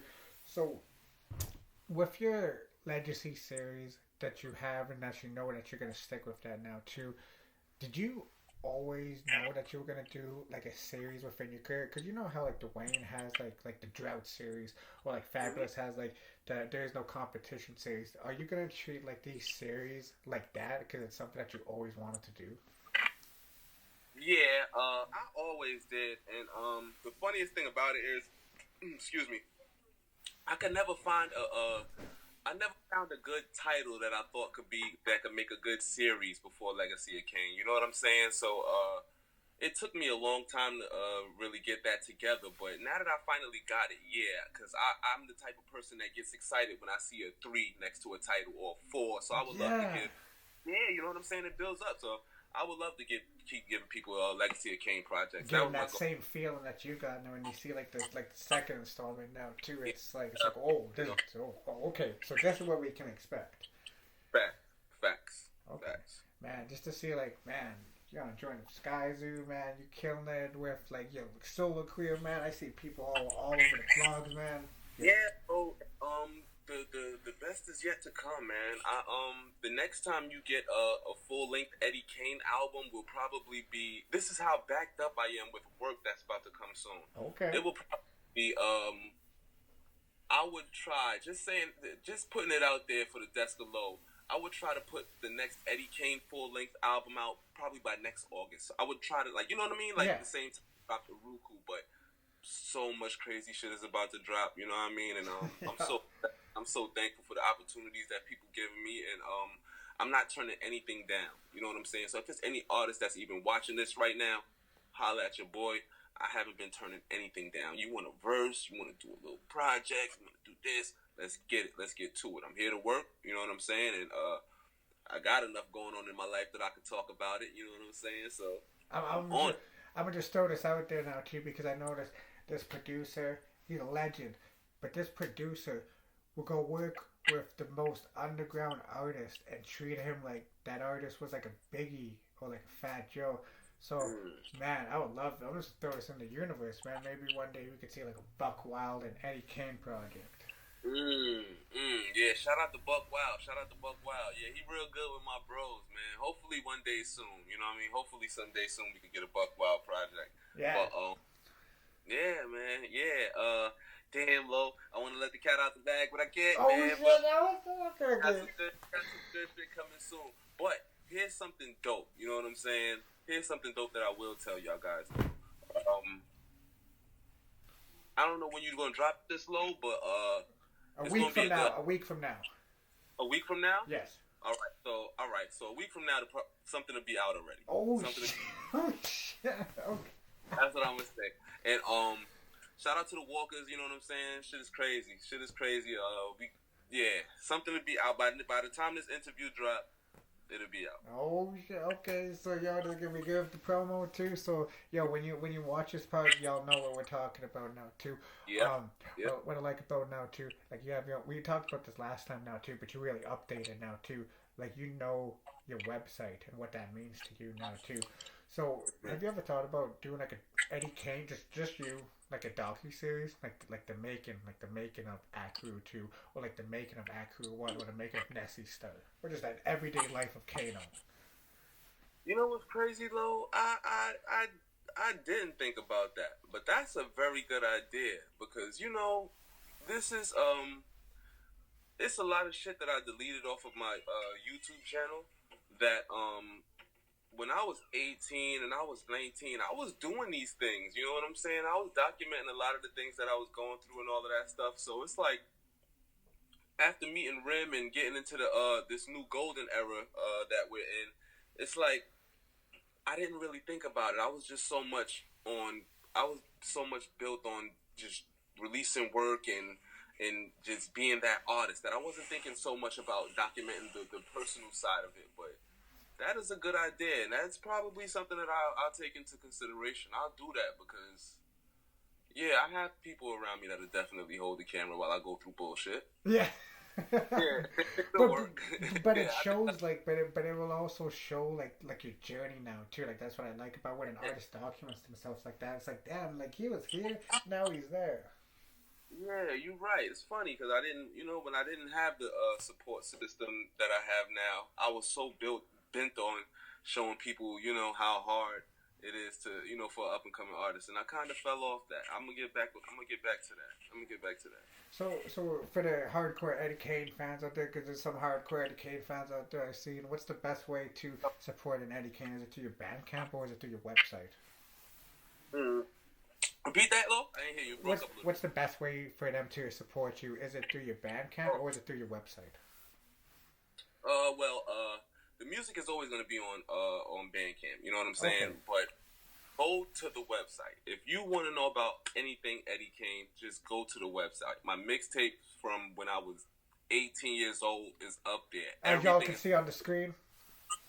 Yeah, everything is up there. So for all things Eddie Kane, just go to the website, and I update it every week or so. You know what I'm saying? So everything that I go, like everything that I'm dropping and all of that stuff, even if it's features, feature videos, and you know what I mean, everything's gonna be up there. So that'll be a good way to just stay in tune with your boy. Okay. Yeah, do that up on the screen for y'all. When final product comes out, y'all can see. Y'all can click the links in the. I'll put all the links in the description below. So with that being said, now Kano now too. Man, the floor is. I don't like to ask a question near the end. I like to artists like to say, give them the plug because the floor has been yours for an hour. But like now is your chance to really give the people maybe something that you've been wanting to like share, or even like something that's like, hey man, like stay tuned because we turn it all the way up this year. All right. Yeah. I just wanna say thank you for for the platform, Low. You know what I mean? This is my platform just as much yours. You know what I mean? You fucked with me from the rip, man, and I'm thankful for that. And everybody that been rocking with me, you know what I'm saying? I'm not gonna let anybody down. You know what I'm saying? A lot of people always asking me, when are you gonna drop music? When are you gonna drop music? And I can be as consistent as, you know what I mean, as other people, but I like to do the whole quality over quantity thing, and I like to know that deep down in my heart that I'm giving you something special to me, that I want, you know, to be special to you. So just know I'm not gonna stop. And you may get a gap here and there, but I'm not gonna stop. Eddie Kane is here to stay. You know what I'm saying? So that's basically it, man. I'm just appreciative of everything that's going on, man. Thanks everybody for rocking with me. And you see, I got the Eddie Kane joint on. The classic logo right there. Yeah, classic New York. You know, this joint is gonna be coming soon. I'm gonna drop these soon and get into my merch bag for all the supporters and everything. But yeah, just know Eddie Kane is here to stay, man. I'm here. Very strategic with your music now too. And so like I remember the first time I ever heard like that 2K19 when that track got going, I was like, yeah, that dude got it. That dude got it. So to see like the evolution and to see what other people saw in you, I saw so early, I was like, man, yo, I can't wait to see this guy 5 years from now. I appreciate it, Lo. It's just the start, man. No, I know. I know. I was like, this is what I've been waiting for all my life, man. A lot of people don't know. I'm not one of those kids who just picked up a microphone at 18, 19. You know what I'm saying? I put out my first project at 18. But if you want to be technical, I was doing pep rallies and talent shows at 8 years old. You know what I'm saying? I was rapping in ciphers and stuff in school and battling my whole life. And I was around during the Smack DVD era battling in my neighborhood. I was doing it all, though. So it's just like, when I say it's a dream come true, it's really like a dream come true. This is nothing that I thought about overnight. It ended up being my life. You know what I'm saying? When I was playing basketball and all of that shit, I always did music. You know what I'm saying? My older brother took me to my first studio session at 8 years old. So I always did music. And for this to be the go, like, you know, for this to be it, you know what I'm saying? I know, you know what I'm saying? I know this is what I was made to do. It wasn't, you know, it wasn't basketball. It's destiny. To be the who's on the streets. Like, it was to do music and give people a solid message. You know what I'm saying? So I'm just blessed, man, and I'm fortunate, and you know, I'm thankful for everybody that put me here, and for those that didn't want me to be here, y'all got a fucking problem, because it's not gonna stop. You know what I'm saying? It's not gonna stop. Y'all done fucked around and started something y'all can't finish now. Man, just hearing that, I just gotta ask this one question and I'll let you go. Because this is something that you've been waiting your whole life for, and it's really starting to take off for you now too. What's the inspiration of Benny the Butcher that he gives you, being that he did this for a long time and now he's just getting on at 33? He made this one status. I was like, yo, that is fucking mad inspirational. I saw that shit, you know? I saw that shit and I screenshotted it. Salute to Benny the Butcher, man. Because Benny, like, that statement is something that if I was in his shoes, I'll say the same exact shit, because it's a lot of people out here that like to judge, and they're not in a better position, or they don't have anything for themselves, so they like to put the next person down. Oh, you too old to rap. Oh, you too old to this. If I'm too old to rap, but Ozzy Osbourne could still do a rock show. Yeah, you feel what I'm saying? Like 60 something. Listen, it was way deeper than that status that Benny put. Benny told people, do what the fuck you gonna do. If you want to do music, if you want to fucking do art, stick to your craft, and it's gonna click. The age don't matter. Age ain't nothing but a number. So that's what I got from that. Salute to the Butcher, man, because that shit is real. Yeah. That was real. That was a good statement right there. Yeah, That's why I wanted to ask that, because like being like you've been at it for so long with that question. I'm like, yo, I got just great day. I gotta ask that. So yeah, that's good to know that you felt that at a deeper pace than what it was. Yeah, hell yeah, that shit is real. And finally, somebody got to fucking say it. You know what I'm saying? But salute to him, man. Salute to him. Word. And congrats on making it number 26 on the U.S. charts. Yes, sir. It's only a matter of time before we see Kane on the top 20. Yeah, sometimes probably fuck around, see me in the top 10, man. Okay, yeah, top 5. Fuck top 10, top 5. You heard, though? Give him an Eddie Kane R&B album, try to make it to the top 10. I'm still bump that, though. I like Eddie Kane for bars. But that's how versatile I am, Lo. That's what I'm saying. I'm here to stay, man. I can fuck it, man. Listen, man. I'll write you a hip-hop track. I'll write a pop track. You never know what to expect from your boy. You know what I'm saying? So that's why I know, man. I got a lot to display for the people, so I ain't going nowhere. I could do this for the rest of my life, man. I can't wait to see this, man. So, man, you're going to come back. When you come back, you know, we chop it up again, man. But, man, this was the follow-up, man. And I like to say this was one of the best follow-ups that we ever did. Man, because this guy got amazing energy, and just to see like this guy like come so far from the year, oh shit! So man, you're Eddie Kane, man. Welcome back anytime. Yeah, and it only been a year, Lo, man. Thanks for having me. You know what I mean? Shout out to everybody for supporting me. You know what I'm saying? Y'all know how to get with me, EddieKane.com, and salute to the desk below. And until part 3, you know what I'm saying? We here, man. We still working, Lo. I want to, salute you too, because you pulling some good ass interviews out there, and I'm watching your shit, man. And appreciate you doing you, bro. We gonna be at the top together. You gonna be fucking around and interviewing me on the red carpet or some shit. Oh, when I get the Joe Rogan studio, I have like the Walker parties. I'm like, yo, let's get lit, guys. Hell yeah, bro. Like I said, man, it's not a classic interview from Desk Low featuring the one and only Kaino, Eddie Kane. Yo, salute, my guy. Welcome back from the desk below. I have with me a very talented rapper. I actually heard from him, K Burns. K Burns really put me on when he's been collaborating with him. And then I went and checked out 2K19. And that was a fire project right from the intro right there. I was like, oh shit. So without further introduction, I have Eddie Kane. Yes, sir. Lo, what's the deal, man? What's the deal? Oh, staying on my grind, in the studio on this fine Sunday.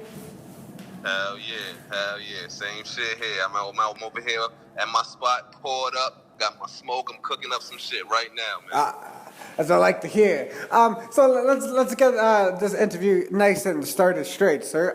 Where did the Eddie Kane story start out? When did Eddie first find his first passion for rap music, or hip hop in general? Let's say. All right, so me, I come from a real, music background family, you know what I'm saying? My pops, I was raised with my pops listening to Wu-Tang and all of this growing up. Wu-Tang and Dog Pound was really my pop's type of music. My mom was in another room listening to Anita Baker and Al Green and stuff, and then I had an older sister who was listening to Brandy and all of this type of stuff, the soulful music.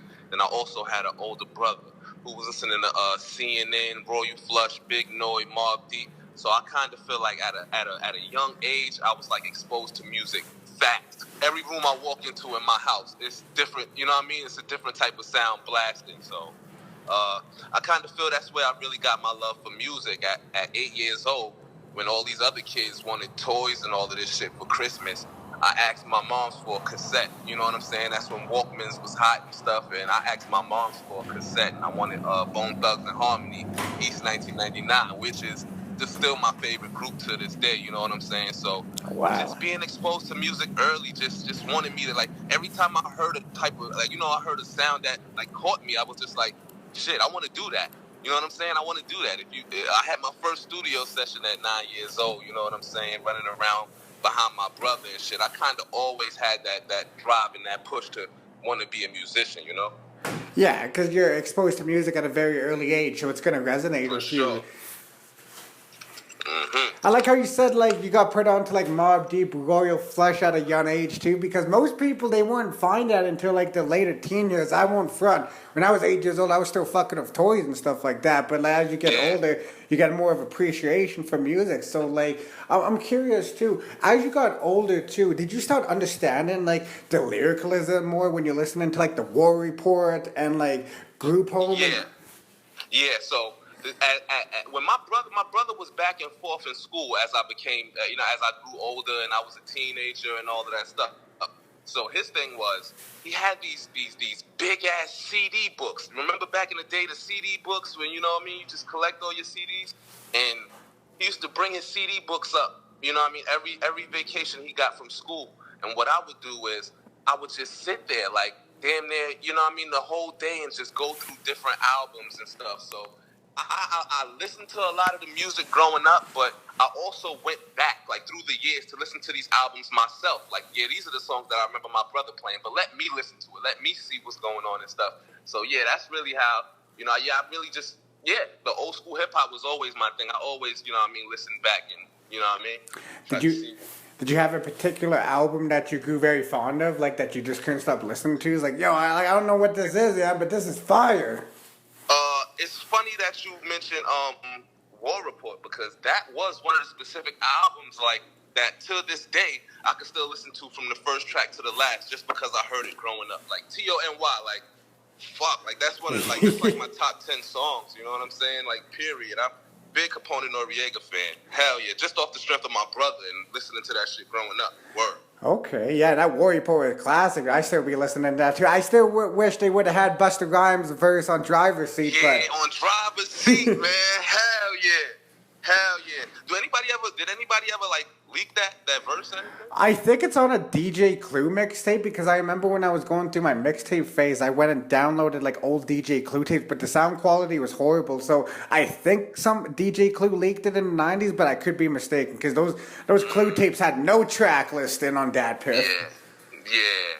Shit, I'll pay money to hear that one. Yeah, you and me both, man. Every time I hear Busta going off at the end, I'm like, yo, why would they cut it? That's why I if I ever do get the chance to ask them, I'm like, so why'd you guys cut Busta Rhymes' verse?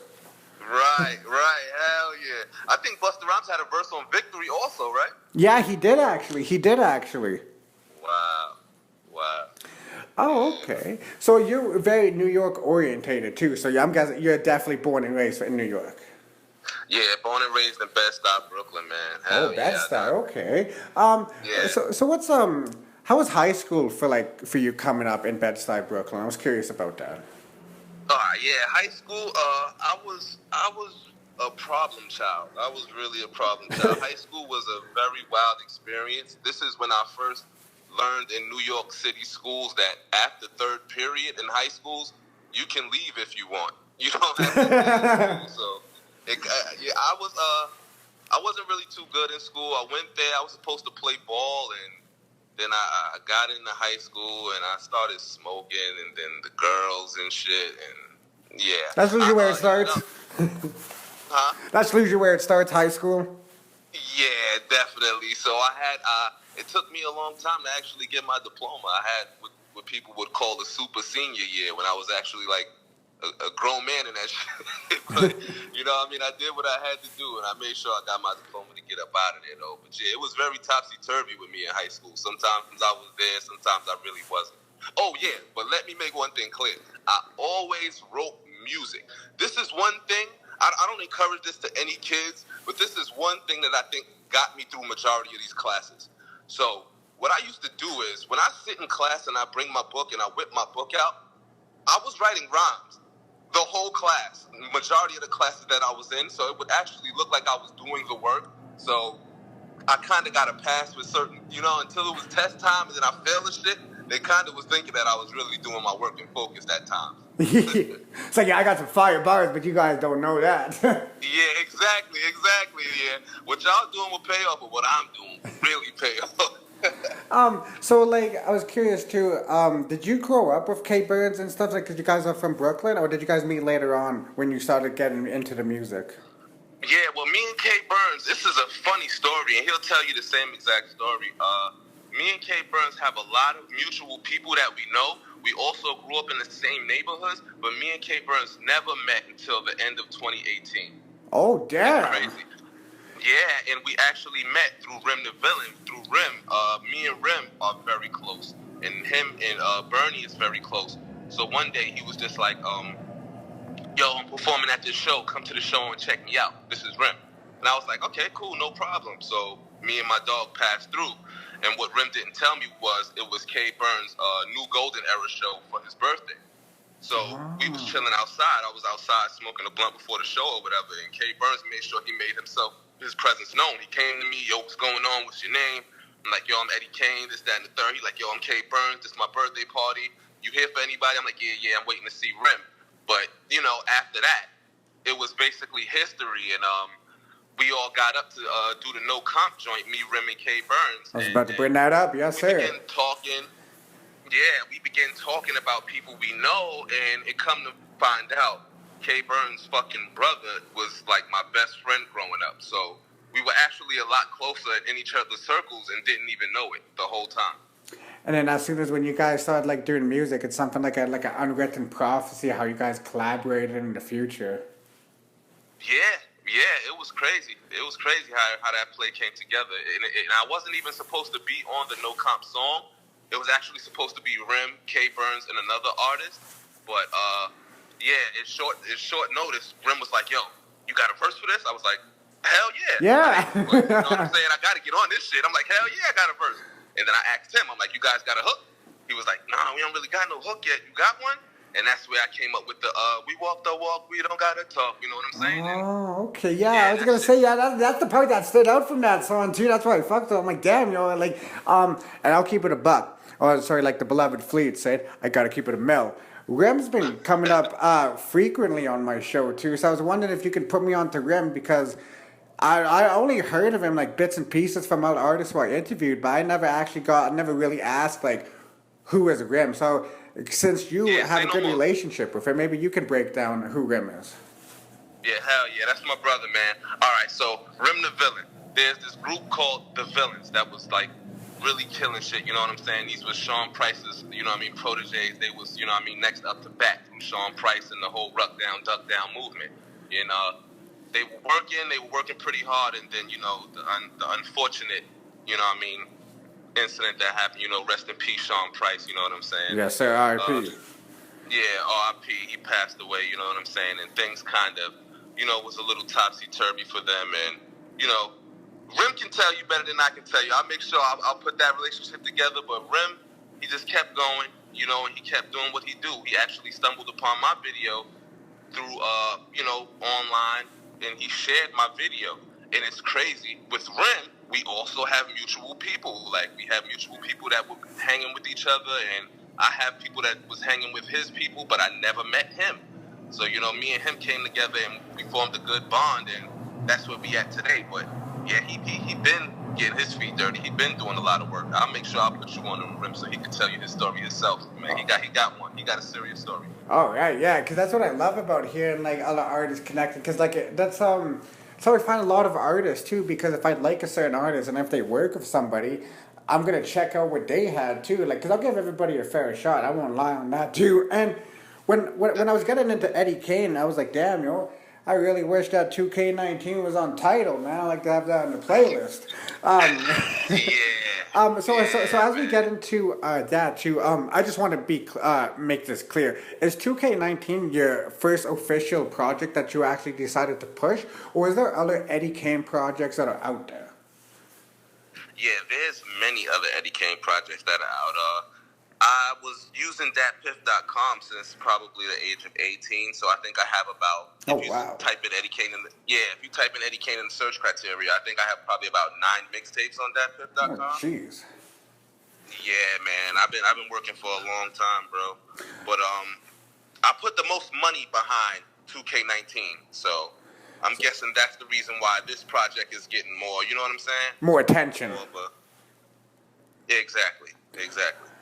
Okay, yeah, because I noticed too, like even right down to the artwork too, like it's very thought out too. Like I just love it's like 2K19 for Xbox One, and then when you look at the back, it has like the I love that when people incorporate video games with like hip hop. I love that too. Have you ever played Def Jam Fight for New York City? Hell yeah. One of my favorite games, man. One of my favorite games. That's what people need to know too. Low key, man, I'm a gamer, man. I love video games. I was actually gonna bring that up. If I'm not writing music, I'm definitely playing games in my spare time. Right. Well, I was curious too because with that game, I started to find a lot of Def Jam artists through that game because I didn't get into Vendetta.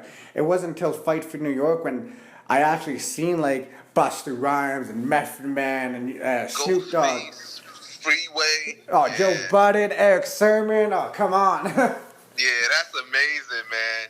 That's amazing. They need to make another one with the new generation artists, man. They really do. Yeah. That was a very dope. Yeah. They did with Icon, but it wasn't like the same feel that you got from like that Fight for New York. Yeah, I forgot they came out with. So Icon came out after Fight for New York. Yeah. That's the third installment too, and it didn't really take off because that had like T.I., The Game, and they weren't really Def Jam artists. Oh wow, I gotta look into that. I remember that too, but I forgot about that game. Wow, that slipped past me. Yeah, I went right under the radar, so I don't blame you. I don't blame you at all. It wasn't that great. I'll keep it a buck. Yeah. So when I was bumping your 2K19 project, like right from the jump, like the 2K19 report just grabs the listener's attention to when you're picking out the producer that you want to work with too. I noticed that you got Gilo Beats on a couple of these tracks. And go ahead. I felt like the trap sound was like taking over for my city at one point. This is before. You know what I mean? I was really more, really exposed to the underground hip-hop. I'm telling you, before I met Rim, I really didn't know that there was such an underground, gritty hip-hop vibe. This is what I always wanted to bring back. So when he exposed me to it, I was very excited. But 2K19 was kind of borderline me trying to make an attempt to do the playful club tracks and also give you a gritty hip-hop vibe all at the same time. So with the whole Jalil Beats, I just, his music is he got like a very up-tempo party type sound, you know what I'm saying? So I was trying to guarantee that I'll make you dance with this project also, as well as sit there and think and, have to pick out punchlines and have to piece together bars. I also wanted to give you like a party feel on a track or two also. Yeah, because like it's like what you said too, you don't really know that there's an underground hip-hop vibe until you actually start venturing out. It's like, yo, this gritty lyricalism is still around. I was like, whoa, this is what people have been saying that it's gone, but in reality, you just have to go looking. It's not hard. Yeah, you just gotta look. That's why I'm glad like people like West Side Gun or like signed to these major label companies because I know how shady fans were. I've been on West Side Gun since Combat Jack, so I'm not jumping on that shady wave. But I noticed how certain artists, when they get co-signed by a bigger artist, that other people start looking into West Side and Conway and then Benny, and then sooner or later people are gonna be like, okay, well we like this, so obviously they're gonna look up the people they collab with too. Yeah, big shout out to them, man. They definitely did open the door to bring back an eye on the hip hop, on the underground gritty hip hop scene. I first found out about Griselda through the Funk Master Flex freestyle that they had. Oh shit, that was fire. Yeah, hell yeah. I was subscribed to his channel because I was just all about that whole bringing back the freestyle shit. So when I saw those guys, I was like, what the fuck? Like, where are these guys from? And then it's like, I found out they was from Buffalo, and I started digging into the mixtapes, the rejects, and the Hitler Wears Hermes. I'm like, damn, they really been, doing it for a while. And then listening to them just leaded me to so much more artists. And then I was like, yeah, this is where I want to be. This is the real hip hop shit that I've been looking for all this time. And my man just texted me this thing. He was I was saying I got doing this interview with Eddie Kane later on today, and he's like, ask him if he did the Hate Me Later and the Hate Me Later 2 mixtapes. Yes, that is me. Okay. That is me. All right, there you go, my G. There you go. That's definitely the Eddie Kane we're talking about. Those are the mixtapes that I was paying out of my pocket to do those mixtapes. I think I dropped Hate Me Later. I think I was about 18, 19 years old, and Hate Me Later 2. Yeah, Hate Me Later 2 came out. You know what? Today is the anniversary. Hate Me Later 2 did come out on Cinco de Mayo. I was 21 years old. I think, and it came out on Cinco de Mayo. I'm going to find the exact date when I posted that project on that pit. Okay. But today is the anniversary for it also. Well, that's crazy how that comes up too. Yeah, that was wild. I just remembered it because this morning I woke up and my wife said, "Happy Hate Me Later 2 Day." I was like, what the fuck? And I was like, oh, yeah, I remember. It's like, oh, yeah, I got anniversaries for projects. Shit. Yeah. Yeah.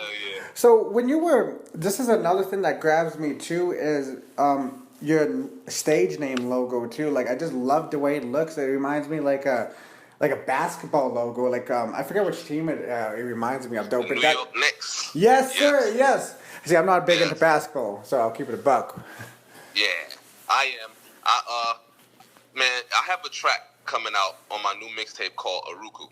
My new mixtape called Aruku. I have a track coming out called Grew Fast, and it's basically explaining how I lived a very fast life. I get more in depth into the song about specific things that happened in my life, but basketball was one of them. It was major to me. In the midst of me doing music and stuff, I always played basketball, and it's an incident in the song to where, everything is 100% true. This is all my life on this song, and I was really doing good, and I had this incident where my coach, rest in peace, Larry Major, my coach killed himself, and it kind of discouraged me from playing basketball, and I kind of never looked back since. But if you look at I still kind of always put it into my music some way, somehow. I got the New York Knicks inspired Eddie Kane logo, and the last project was called 2K19. But, I still just always try to incorporate basketball some kind of way into my music. But that was definitely, if not my first, my second love at that time, growing up and shit. Yeah, I was gonna say that was your first passion.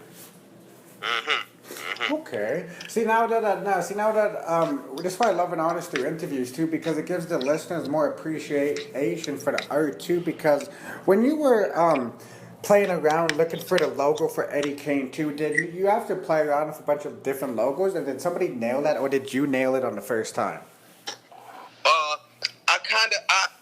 I wanted to keep it all the way New York, and the Brooklyn logo, I was going to try to make a twist to the Brooklyn logo, but it was a little too simple to me. And then I feel like the New York Knicks logo, it also represents a lot more because, I'm from Brooklyn, but I consider myself, a spokesperson for the whole city. So I kind of just wanted to incorporate it with the whole New York City thing. So when you see the Eddie Kane logo, this is New York City right here, Yeah, because it's a very distinct, because you want to be able to stand out within the competition too.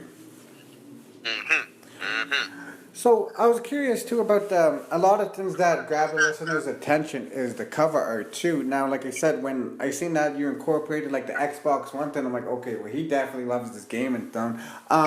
Yeah. Can you explain a little bit of the cover too, why you have Bed-Stuy, Quincy, TKO, Brooklyn, Goat on it too? Yes. So everything that you see on the cover, I actually want to pull up the cover so I can go through this with you. All right. So everything you see on the cover is what made me the person that I am today. So if you see the project, at the top where it's supposed to say Xbox One, it says Winner Circle Entertainment, which is a label that I started at the age of 22, and the Win Gang, that was just short for the crew. Bed-Stuy, that's the area that I grew up in. I raised hell in that area. Quincy, that's the street that I grew up on. Quincy Street between Lewis and Stuyvesant. TKO, that is also a neighborhood team. That's a clique in the streets. A lot of us have that TKO tat on my wrist. When people see that TKO in Brooklyn, they know exactly what that is. That's my old crew, if you would like to say. Gates Avenue, that's a big block in Bed-Stuy, Brooklyn. If you ask anybody from Brooklyn, what neighborhood you from in Bed-Stuy, 9 times out of 10 you might hear them say Gates Avenue just so they can, you know what I mean, just to have that under their belt. But Gates is a real crazy block. Mano is from Gates Avenue. Lil Mama is from Gates Avenue. 2 Millie is from Gates Avenue. Designer is a couple of blocks down. Like, we have a lot of talent to come from Gates Avenue in the Bed-Stuy area. Brooklyn, you know, that's my hood. That's me, Brooklyn. The GOAT. Self-explanatory. Yes, sir. Chosen. For me to feel, you know, I feel like I'm the chosen one with the music shit. Born to Win. Let me explain the Born to Win. So, when I started my label, I also started a video production company. If you go to YouTube and you check out Born to Win Productions, those were my people that, you know, I got to start doing videos, you know what I mean, for artists and stuff in the neighborhood. And we actually did, if you know about the Millie Rock song that went viral, we actually shot that video, you know what I'm saying? So that's what Born to Win is for. And then the Loyalty, self-explanatory, and then Hate Me Now, that's also self-explanatory. I actually have a mixtape called Hate Me Now, which was like one of my hardest hitters in the hood. And some of the songs on there mean so much to me. I just had to incorporate that with the cover. And all of that basically makes Eddie Kane who he is today. Yeah. See, I love how you said like everything on that cover is what made you who you are today too. Because like when people get a chance to check it out too, they'd be like, wow, like he actually has like a story that he went through too. Like, cause like even like the thing with your coach you told me about too. Like, man, I'm sorry to hear about that, my guy. But yeah, it's sometimes things happen in life and you never know. He's probably guiding you throughout this music stuff too. Right. I feel everything happens for a reason also, so, you know. And yeah, man.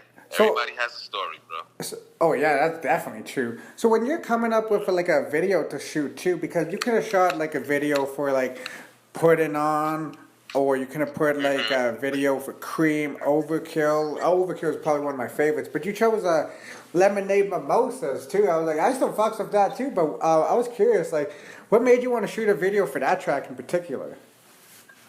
Because Lemonade Mimosas, I just feel like the vibe was like just very calm and cool, but still effective at the same time. You know what I'm saying? Yeah. My first bars is I like never wasted time. You know what I mean?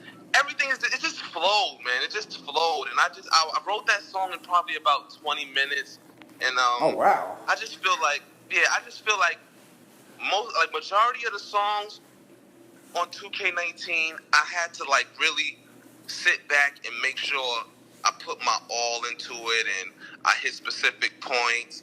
But with Lemonade Mimosas, it just seemed to flow, and everything was just flowing. So I don't know. I just felt like that would be like a very touching song to certain people. So I just had to get that video out quick for some reason. I don't know. I really like that song a lot.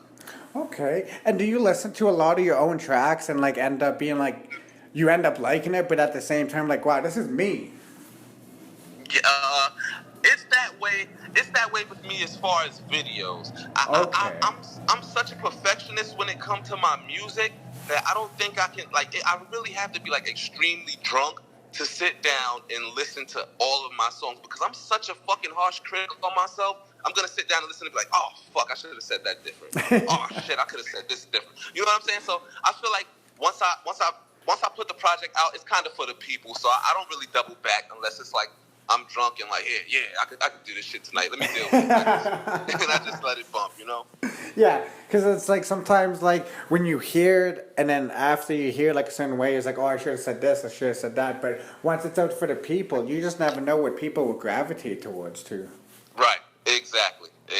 So, you know, once I let it go, it's for you guys. I'm done with it. Do you have any particular favorite songs off that project too? And what was the longest song that you took to write on that project? I was curious about that. Okay, so the longest song I probably... Because when you said 20 minutes for Lemon Mimosa, I was like, damn! Yeah, that song, that shit just flowed. I was in love with that beat. But the longest one that... I would probably say, want them M's. The young nigga want them M's. Young nigga want them M's. Because the whole trap style, I wanted to make sure I still kept it to where you can bounce. You know what I'm saying? Remember, I was trying to touch all different types of angles with this project. So I got the young nigga want them M's. Back then it was Barney, that was probably bit. You know, I just wanted to keep the flow tempo, but I still wanted to make sense with every bar. No mumble rap. I don't go for that mumble shit. I wanted to make sure you can break down every bar and say, oh, okay, he's rapping with a simple flow, but he said something here. And oh yeah, this means yeah, okay, and I see what he said there. You know what I'm saying? That's all. But that definitely took me the most time. Want them M's. Okay, yeah, because like sometimes like when you're writing like a certain song with that too, like you have to like really take your time. It's like, yeah, I may be talking over this beat, but there's a message within these lyrics too. Because that's the thing that I notice with people too. Like if the beat's okay, they'll listen to the lyrics more than the beat. I noticed. Right. That always kind of been that's what I always tried to go for. I hate when people listen to songs not hate, but I can't stand when people listen to songs and they say, oh, the beat, that beat is hard. What the fuck? Like, that's not the song though. You know what I'm saying? You didn't get nothing from the message. So I never I heard people say that a lot about, other people's music, so I kind of never really wanted that to be me. So that's why I always make sure I have some type of substance in my track. So even if you feel, all right, this beat is stupid hard, when you sit back and listen to it, you're going to say, oh shit, yeah, he put his all into this song, or this was well written at least, or something. You know what I'm saying? Yeah, because like that's what I believe how music should be made is when you're putting thought into it as too. Like mind you, I don't listen to radio that much, and I try to avoid listening to radio too because like this past weekend I never heard that Old Town Road song, and then they were playing out at work, and by the end of my shift I was like, I got horses in the back. I'm like, what's wrong with you, Logan? Yeah. But like that's what I mean, like and then you go listen to like a Conway album too. It's like, yo, this guy is the grimiest of all time, but he's still telling a story in this. Exactly. Mm-hmm. So with you having like an understanding of how the game goes too, let's jump into gaming too, because I found a lot of artists through video games, like True Crimes. That's how I first found Bishop Lamont. Grand Theft Auto 4, that's how I found Red Cafe, True Life. So just certain games that they incorporate music with. I was wondering if that ever happened to you. No, not yet, but that is definitely one of my plans. I would love to submit some music to one of these video games, or I want to do voiceovers. Like, you can, if possible, I would definitely try to get into that sometime in the future. If I could swindle my way in there, you're definitely gonna hear my music on a video game, or maybe my voice or something. Yeah, because like I noticed too, like even with NBA and where was it, NFL, they incorporate up and coming artists in each of their games to their soundtrack too. Because I think it was I want to say Stack Quo, Bishop Lamont. I was huge on that shady Aftermath wave in the early 2000s. So any person they signed without an album out, I was like looking for them. So I noticed that EA Sports put a lot of these upcoming artists on their soundtracks too. So if NBA came up to you, or sorry, not NBA, EA Sports came up to Eddie Kane, it's like, so we checked out your 2K19 project, but we fucked up the whole thing, but we can't put the whole thing on it. So let's narrow it down to 2 tracks that you would like on the upcoming NBA Live game too. Now I know, like I said too, that's why I want to make it interesting. I would definitely, even though it's a short track, I would definitely give them Putting On. I hear that, I hear Putting On, and Overkill. Overkill. That'd be a good one. That would be a dope vibe. You know what I mean? You play in a video game, you just hear the gritty, the overkill, man. Yeah. Okay, so at least that's a goal too, because I believe that you can speak things into the universe too. Because you grew up in New York, and I always dreamed about growing up in New York too. Because when I found people like Duck Down, Helter Skelter, Smith and Western. Like that's how I dress now. Like over like Tim's and hoods. Like ain't nothing gonna change that because of those influences that I had in my life. Now, with that being said, have you ever came across some of these humbled souls, like a Rock or a General Steel, or maybe even a Buckshot? Hell yeah. I have a when we performed at Highline Ballroom, Bernadette Price, shout out to Miss Bernadette Price. She came out in support of us. Tech came out to support us. Yeah, Tech is also like a block away from me in Bed-Stuy. So I actually grew up running around with his two younger brothers, Head Notes. Those are like my close homies. They real good with me. And yeah, I kind of grew up. The Duck Down Mural is right around the corner from my house. I grew up in the middle of this shit, man. I grew up watching Buckshot walk up and down the street. I came outside of my building one day, and God bless the dead, saw old DB sitting outside for. Yeah, like it's really like that in Brooklyn, man. Oh, I don't blame it. Brooklyn Zoo, I don't blame it at all, sir. Yeah, man. But those are the good days, man. Yeah, for sure, man. Hell yeah. I got many memories of just seeing duck down artists, Helter Skelter. Majority of the events that I go to, I see Rock, Big Rock still to this day. You know what I'm saying? So, yeah, man. And, like, does that give you inspiration, too, knowing what they accomplish and they're still very humbled souls? Definitely. Hell yeah. If you ask me, I feel like, you know what I mean, I feel like we're the next, me, K Burns, Rim, you know what I mean, the Brooklyn Rome streets. I feel like we're like the next generation, you know what I mean? I feel like we have a lot to fill, like some big shoes to fill coming up behind these guys, but I definitely feel like I feel humbled by meeting them, and I feel like they're okay with us, you know what I mean, doing our thing and keeping the name going for Brooklyn, and yeah, hell yeah. Yeah, because like I believe that too, because you, K Burns and Rem and Rome, all you guys grew up on this too, so it's gonna resonate like who you are within your music too, and it just shows that you guys care about this culture too, because you can be out here like trying to chase like I don't even listen to his music, but you could be out here chasing like the 6ix9ine wave or like the Schmurder wave, but you guys choose to like keep it very where the culture started with lyricalism. Yeah, man, we feel it's only right to pay homage to, the artists and the people who did it before us, man. It's like you can't sleep on your history. You can't act like this stuff didn't exist. You know what I'm saying? And definitely when you grew up on it, and I was watching Video Music Box and the Box and stuff, and you seeing these guys that was putting in the work back in the day, Boot Camp Click and everybody, and then you actually seeing the murals in the street. You can't deny this stuff. You know what I'm saying? So. And it's easy to act like you don't know your damn history, but it's much better to pay homage, and you know what I mean. And people really understand and appreciate, when you show them that you know your damn history, why you do this. A lot of these artists wouldn't even be doing this as far as Brooklyn, Bed-Stuy, if it wasn't for Boot Camp Click and all that. I mean, a lot of these people that laid down the foundation for them. Yeah, because it's all about showing like who paved the way for you too, and like just knowing like just even the acknowledgement of like if it wasn't for you guys, we wouldn't be doing this. Hell yeah. And shout out to Tech. He sent me a very, very humbling message when I was first starting out during this podcast. I asked him, it's kind of, I still trip about this every day. I remember asking everybody in the boot camp clique at the same time for an interview, and the first person to reply with his phone number was Buckshot, and I dropped my phone. I'm like, dude, you're Buckshot.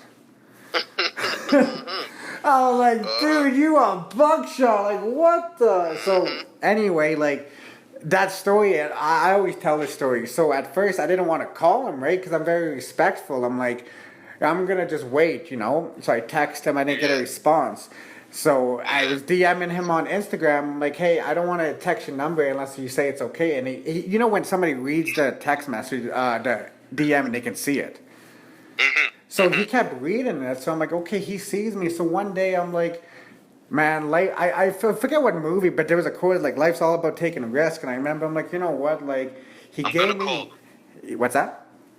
No, I said you was like, yeah, you know what? I'm gonna call. Right? Yeah, and I was like, and then he picked up the phone. He's like, "Who is this?" And I'm like, "It's Ken Lo." He's like, "Ah." I'm like, "I'm sorry to call you." He's like, "No, you good people. I gave you my number." I'm like, "Are you free for an interview?" He's like, "Tomorrow." And I'm thinking, okay, like, you know, he's not gonna do it. And the next day we did it. I was like, "Yo, what the hell just happened?" Yeah, man. Yeah. So, and that's what gave me a more appreciation too, because like I always loved Brooklyn artists too. And then when I heard like, shout out to IMT too, guys. I'm very sorry about mixing up your debut project with No Comp, because when I interviewed them, I kept calling their debut No Comp because that song was so fire, and I honestly thought that was their album called No Comp, because I was like, oh shit, and that was the first video they released from that too. No, second video. Yeah. The first video was 92 Woo. The Heist Life was the first video. Yeah, 92 Woo. My bad, Sauce. That's my guy right there, too. Shout out to Sauce, man. Tied it down. Heist Life, baby man. What up, my niggas? So I was curious, too, about your Aruku coming soon, too. Is this a single coming up, or is this a project you got coming up, sir? Yeah, well, I'll let it be known now. Aruku is an EP coming up, and man, it's fucking crazy. It's crazy. It's one of the most grittiest projects that I put together, period. But I made sure I gave it my all. Everything is all me, and it's 100% honesty. That's what's different about it. But it's a very hardcore project. This is no joke at all. I love how you incorporated yourself as an anime character too. That's what I was like, oh, I can't wait for this right here too. It gives me like a Boondock Saints vibes. Do you ever watch that? Yes. Hell yeah, that's one of my favorite cartoons. Right? So I was curious too. Can you give a little bit of background into your love for your love for video games and anime? Let's say, because Boondocks is anime. Okay, yeah. So, as far as like the Dragon Ball Z thing, let me break down Dragon Ball Z. Growing up, I had friends. Everybody loved Dragon Ball Z, but it was just something that I couldn't really get into. Yeah, because there's so much episodes. Yes, it's just too much. You don't even know where to start. But what I always liked, Facts. It took me a long time. It took me a while to grow up and realize that anime was a whole different type of animation, like a whole cartoon. You know what I'm saying? Like, yeah. I didn't know that it was anything outside of Dragon Ball Z that was anime until, I see Boondocks and I'm like, what the fuck is this? So I was young, and me and my little brother, they used to call us Huey and Riley. I had the fro, he had the braids, but you know what I'm saying? This is when I was probably about 16, 15 and stuff when Boondocks first came out, so they used to always call us that. So I was just real into that cartoon, but at the end of the day, I always said, I want to see what the hell I would look like as an anime character. So when I was able to do it, like I found my man that do cartoon, like good animations, Cypher Bill, and I was like, yo, do you think you can make me like an anime character? And he actually did the shit overnight, and I was blown away. I was like, what the fuck? I was like, yo, this is dope. I just wish that I could have saw like more. Like, I want to see a cartoon of this character, But yeah, then I was like, yeah, I'm gonna just give this a whole project, man. It was supposed to just be one song. Nobody knew that. It was supposed to be just a song called Aruku. It actually means walk in Japanese, and that's that's the squad. We got a collective run. We running with it. Meet the Walkers. That hashtag is all over Instagram with the team. Shout out to Rem, Bub Rock, K Burns, Sauce Heist, Ty Ferris, Rome Streets, John Jiggs, Spoda. The list goes on. It's a lot of us. But anyway, yeah, that was supposed to be just the song. So I was like, you know what? This is just so dope. I'll make it a whole EP, man. And I want to get some shirts with that face. That face is gonna go a long way. I want to take that character with me, man. I want to take that character with me. Hey, you never know too, because like when some people see that too, they're like, yo, we can make merch with this character on it too. It's like, no, that character is me. It ain't no character, it's me. I definitely want to make some T-shirts, some merch with it. I want to hold on to this because hopefully I just wish I could meet somebody who could at least do a 10-minute or a 15-minute cartoon, man, I would make a whole damn YouTube series with this one character, man. For real, I got so much plans, man. I just don't know what the hell to do with myself sometimes. Now, yeah, but see, when you have like so much going on and you don't know what to do, that's usually a good thing too, because you can be solely focused on trying to find somebody to do that 10-minute video. But it's like what you said, you have so much going on, and it's like I don't think I can have the time to actually sit down and find someone to do that. So I have a very good ear for collabs too, because I love when supergroups happen off the form of a song, hence Slaughterhouse or Death Squad, like when or like I forget what group that was too. They formed off a song too. It'll come back to me though. Or like even with like Sauce Heist too. I mean, Heist Life with that 92 Woo. It's like a group posse joint. But if the three of them to release an album as a Heist Life, that would fuck up the game. Now, when I'm listening to like No Comp, like I listen to that like in the afternoon when I'm getting off of work. I was like, yeah, No Comp. And so dope. Oh yeah, 100. I gotta keep it butt. So. Like, have people came up to you three and said, like, you guys should really be a group or something like that? Or did you have all the groups that you're committed to before you actually want to start something like that? And would you be open to something like that? I'm definitely open to it. We all are basically a big collective and a family anyway, and we all run together on a daily basis. But, I don't even know if I should let the cat out the bag, but you might see something soon from all three of us. I'm going to just leave it at that. Okay, yeah, let's just leave it at that. Let's get the listeners a little bit pumped just in case. Yeah. So I understand, too, that you guys also were with Wavy the God. Yeah, man. Yeah, that's my dog, man. That's my dog. I was actually with Wavy last night. Shout out to Wavy the God. Me and Kay Burns shot the video for New Young G's off his project, Bernieville, man. Make sure you guys check that out also. That shit is fire. That definitely is fire. Bernieville fire from the intro to the outro. Yes, sir. Now, with you and... Oh, sorry. Go ahead, Mr. Kane. Yeah, no. I was just saying, yeah, Wavy, that's my guy. Okay. Now, you mentioned this collective called Meet the Walkers, if I said that right. Yes. Yeah, I gotta follow them back on Instagram. I see them following me on Instagram too. Can you break down that for us too, like the Walkers? Because I understand that's a collective because like there's a lot of people in that. Yeah. So the Walkers are a collective. You know, it's not like so much a rap group, but it's just a collective of who we feel are like dope, top tier artists. Whether people see some as underrated or you know what I'm saying. We see ourselves as like superstars who aren't superstars yet, like the fucking Avengers type shit. You know what I'm saying? So it's like, we're basically a collective. It's just a strong force, and we all ride with each other. We all support one another's music, and definitely a bunch of collabs are in the works between all of us. And yeah, that's how we rock it. It's the Walkers versus the world. You know. I think you just inspired me to reach out to some of the Walkers, Mr. King. For sure. Because I believe, too, that everybody, upcoming artists, too, like, I noticed, like, a lot of people don't really interview them. And see, me, when I'm getting to a new artist, I'm going to look for interviews just so I can know them as an individual, too, because it gives you more appreciation for their music. With that being said, did you ever listen to an artist interview, like, on Sway in the Morning or something like that, and it gave you more appreciation for their music? Yeah, man. Sean Price, man. Oh, yeah. Price.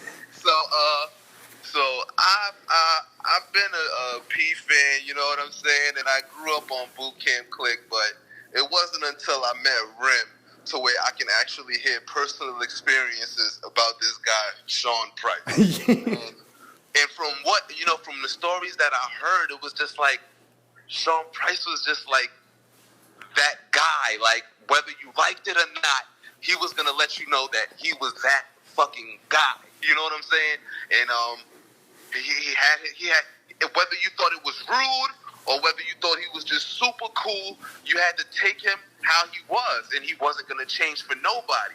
So it wasn't until I saw his Sway interview when I was like, yo, this is really that guy. Like, he's really like that, you know? And it kind of inspires you to kind of like not be like a cocky individual, but it inspires you to you want to be you know what I mean, to be as strong as you know you are. You know, everybody always say in their head, I know I can do this, I know I can be this, I know that I am this, but that's not what they give out. You know what I'm saying? Some people are weak, some people are vulnerable, but looking at somebody like Sean Price kind of gave me the courage to be like, you know what? I'm dope. And can't nobody tell me I'm dope. It doesn't matter. It's like, if you don't think I'm dope, fuck you. You feel what I'm saying? Like, you know what I'm saying? And that's what I really like. That's what I really like appreciate about him. Once I saw his interview, I was just blown away. Like, yo, like this dude is him. Like, no matter what, you know. And I still to this day, I tell P and I tell Bernadette, you know, I just wish I could have met him. You know what I'm saying? Yeah, he seems like a very down to earth individual too. Like just too down to earth. Like, yeah, man, yeah, like I like that shit. I remember, always be yourself at all times, no matter what. Don't change for nobody. That's what I got from him. And plus, people flock to when you're just being yourself too. Because if you're not being yourself, it's gonna show. R.I.P. Rock, man, that was a legend right there. He was a wild guy too. I heard. R.I.P. Very. I got stories, man, and if I got stories, then I know everybody else definitely got stories. Yeah, his verse on Snow, I remember telling my mans about this. I'm like, you know this is Ruck from Helter Skelter, right? He's like, nah, it's Sean Price. I'm like, dude, just Google it. This is Ruck. That's the same guy, yep. Uh-huh. See, and that's like a lot of things too. I noticed too, when a name change happens like that, it can affect some people too. But that didn't really affect Sean Price unless you actually followed his career from Nocturnal until Mike Tyson. Yeah, like, man, he reinvented himself and he stood by it. I think that's why everybody accepted it. You had to take it. You had to take it. Like, I think this is Sean Price. I think the album that I kept seeing in the back of the Double XL. If you ever bought a Double XL, I'm pretty sure you have. That Jesus Price Superstar, and I remember that just stuck out so much, and I was like. Man, like, and I didn't want to listen to it because I was like, yeah, I know it's rock, but Jesus Christ Superstar. And when I heard it, I was like, yo, I should not judge an album by its title because that was not what I expected it to be. Yeah, definitely, man. Thought it was gonna be like gospel. Nah, rock did not do that to us. Yeah, nah, hell no, man. He reinvented himself and he came back and. He took Ruck down and took Doug down under his wing, and he really was going crazy, man. He really was going crazy. Barbecue Sauce is probably the best video I ever saw in my life. Okay. I was going to say, that video, they had some thought put into that, you could tell. Yeah, you know what video I'm talking about, right? Barbecue Sauce? Yeah. Yeah, when they had with the old current events, man, that video is fucking amazing. It reminds me of like the... was it Smiley Face, Gnarls Barkley video? Kinda, I think, yeah, with like the old footage and stuff. But yeah, that video was crazy, and the song is just. I listen to this shit almost every day, man. Still to this day. I like how you bring up videos too, and you're very like when you watch your own videos too. It's like, wow, that's me too. With you having like a very understanding like on how the game goes too, do you believe that certain records that are getting a lot of buzz should have a video? Yeah, definitely. I feel like the visual is the new demo. That's what I personally feel like. I feel like labels wouldn't pop in your CD. I don't really feel like they're popping in CDs or clicking links really anymore. I think they're going straight to YouTube and they're watching the videos and they really. That's what I think. That's what I personally think. I think the visual is very important these days. Very important. YouTube is starting to become more substantial to people than the regular, television. Yeah. Like people are coming home from work and they're clicking to what they subscribe to see what they missed on YouTube and shit. So I kind of feel like probably 4 years, 5 years from now, everything is going to have to be a visual to be, really taken in because the music is dope and all of that, but people are still going to ask at the end of the day, yo, when you gonna shoot a video for so and so, or yo, you should shoot a video for this. Like, people want to see it now. They want to see it. And I believe too, videos help with later on in your career too. If you ever want to put like a documentary 10 years from now, because you have visuals of yourself and you can document stuff like that. It's like, there's videos for this, and not just audio. Like, this is like the actual video for this. And that's what a lot of artists, like, I noticed too, like, some understand and some don't too, because like a documentary can really, really put somebody onto your music in a whole new way. Yeah, for real. Yeah. So I got two more questions for you, Mr. K, and I'll let you go. I'm glad we got this interview in. I understand we had timing issues, but that's all right. Hell yeah. It's no problem. I knew it was going to happen. It had to happen. Yeah. I always a man of my word. It may not be that day, but sometime like during the next 2 weeks, I always get it done. I always like, okay, I got to get this done. Yeah, that's why I always tell you, I'm here. Let's make it happen. I'm ready. So what also made me realize that you're a professional artist too. You have your own website. Now, a lot of people don't have that. Yeah, and I'm still building because, I'm funding everything myself, but I want it all, man. I want the shirts, I want the merch out. I feel I have enough to have a website now. I have numerous mixtapes. I have a lot of videos out, but I'm still just getting warmed up. And I have a lot more to offer. So, I feel it was a need. I needed a website. As far as me, I think that was one thing that would separate me from a lot of the artists. That was, a lot of artists have. Oh.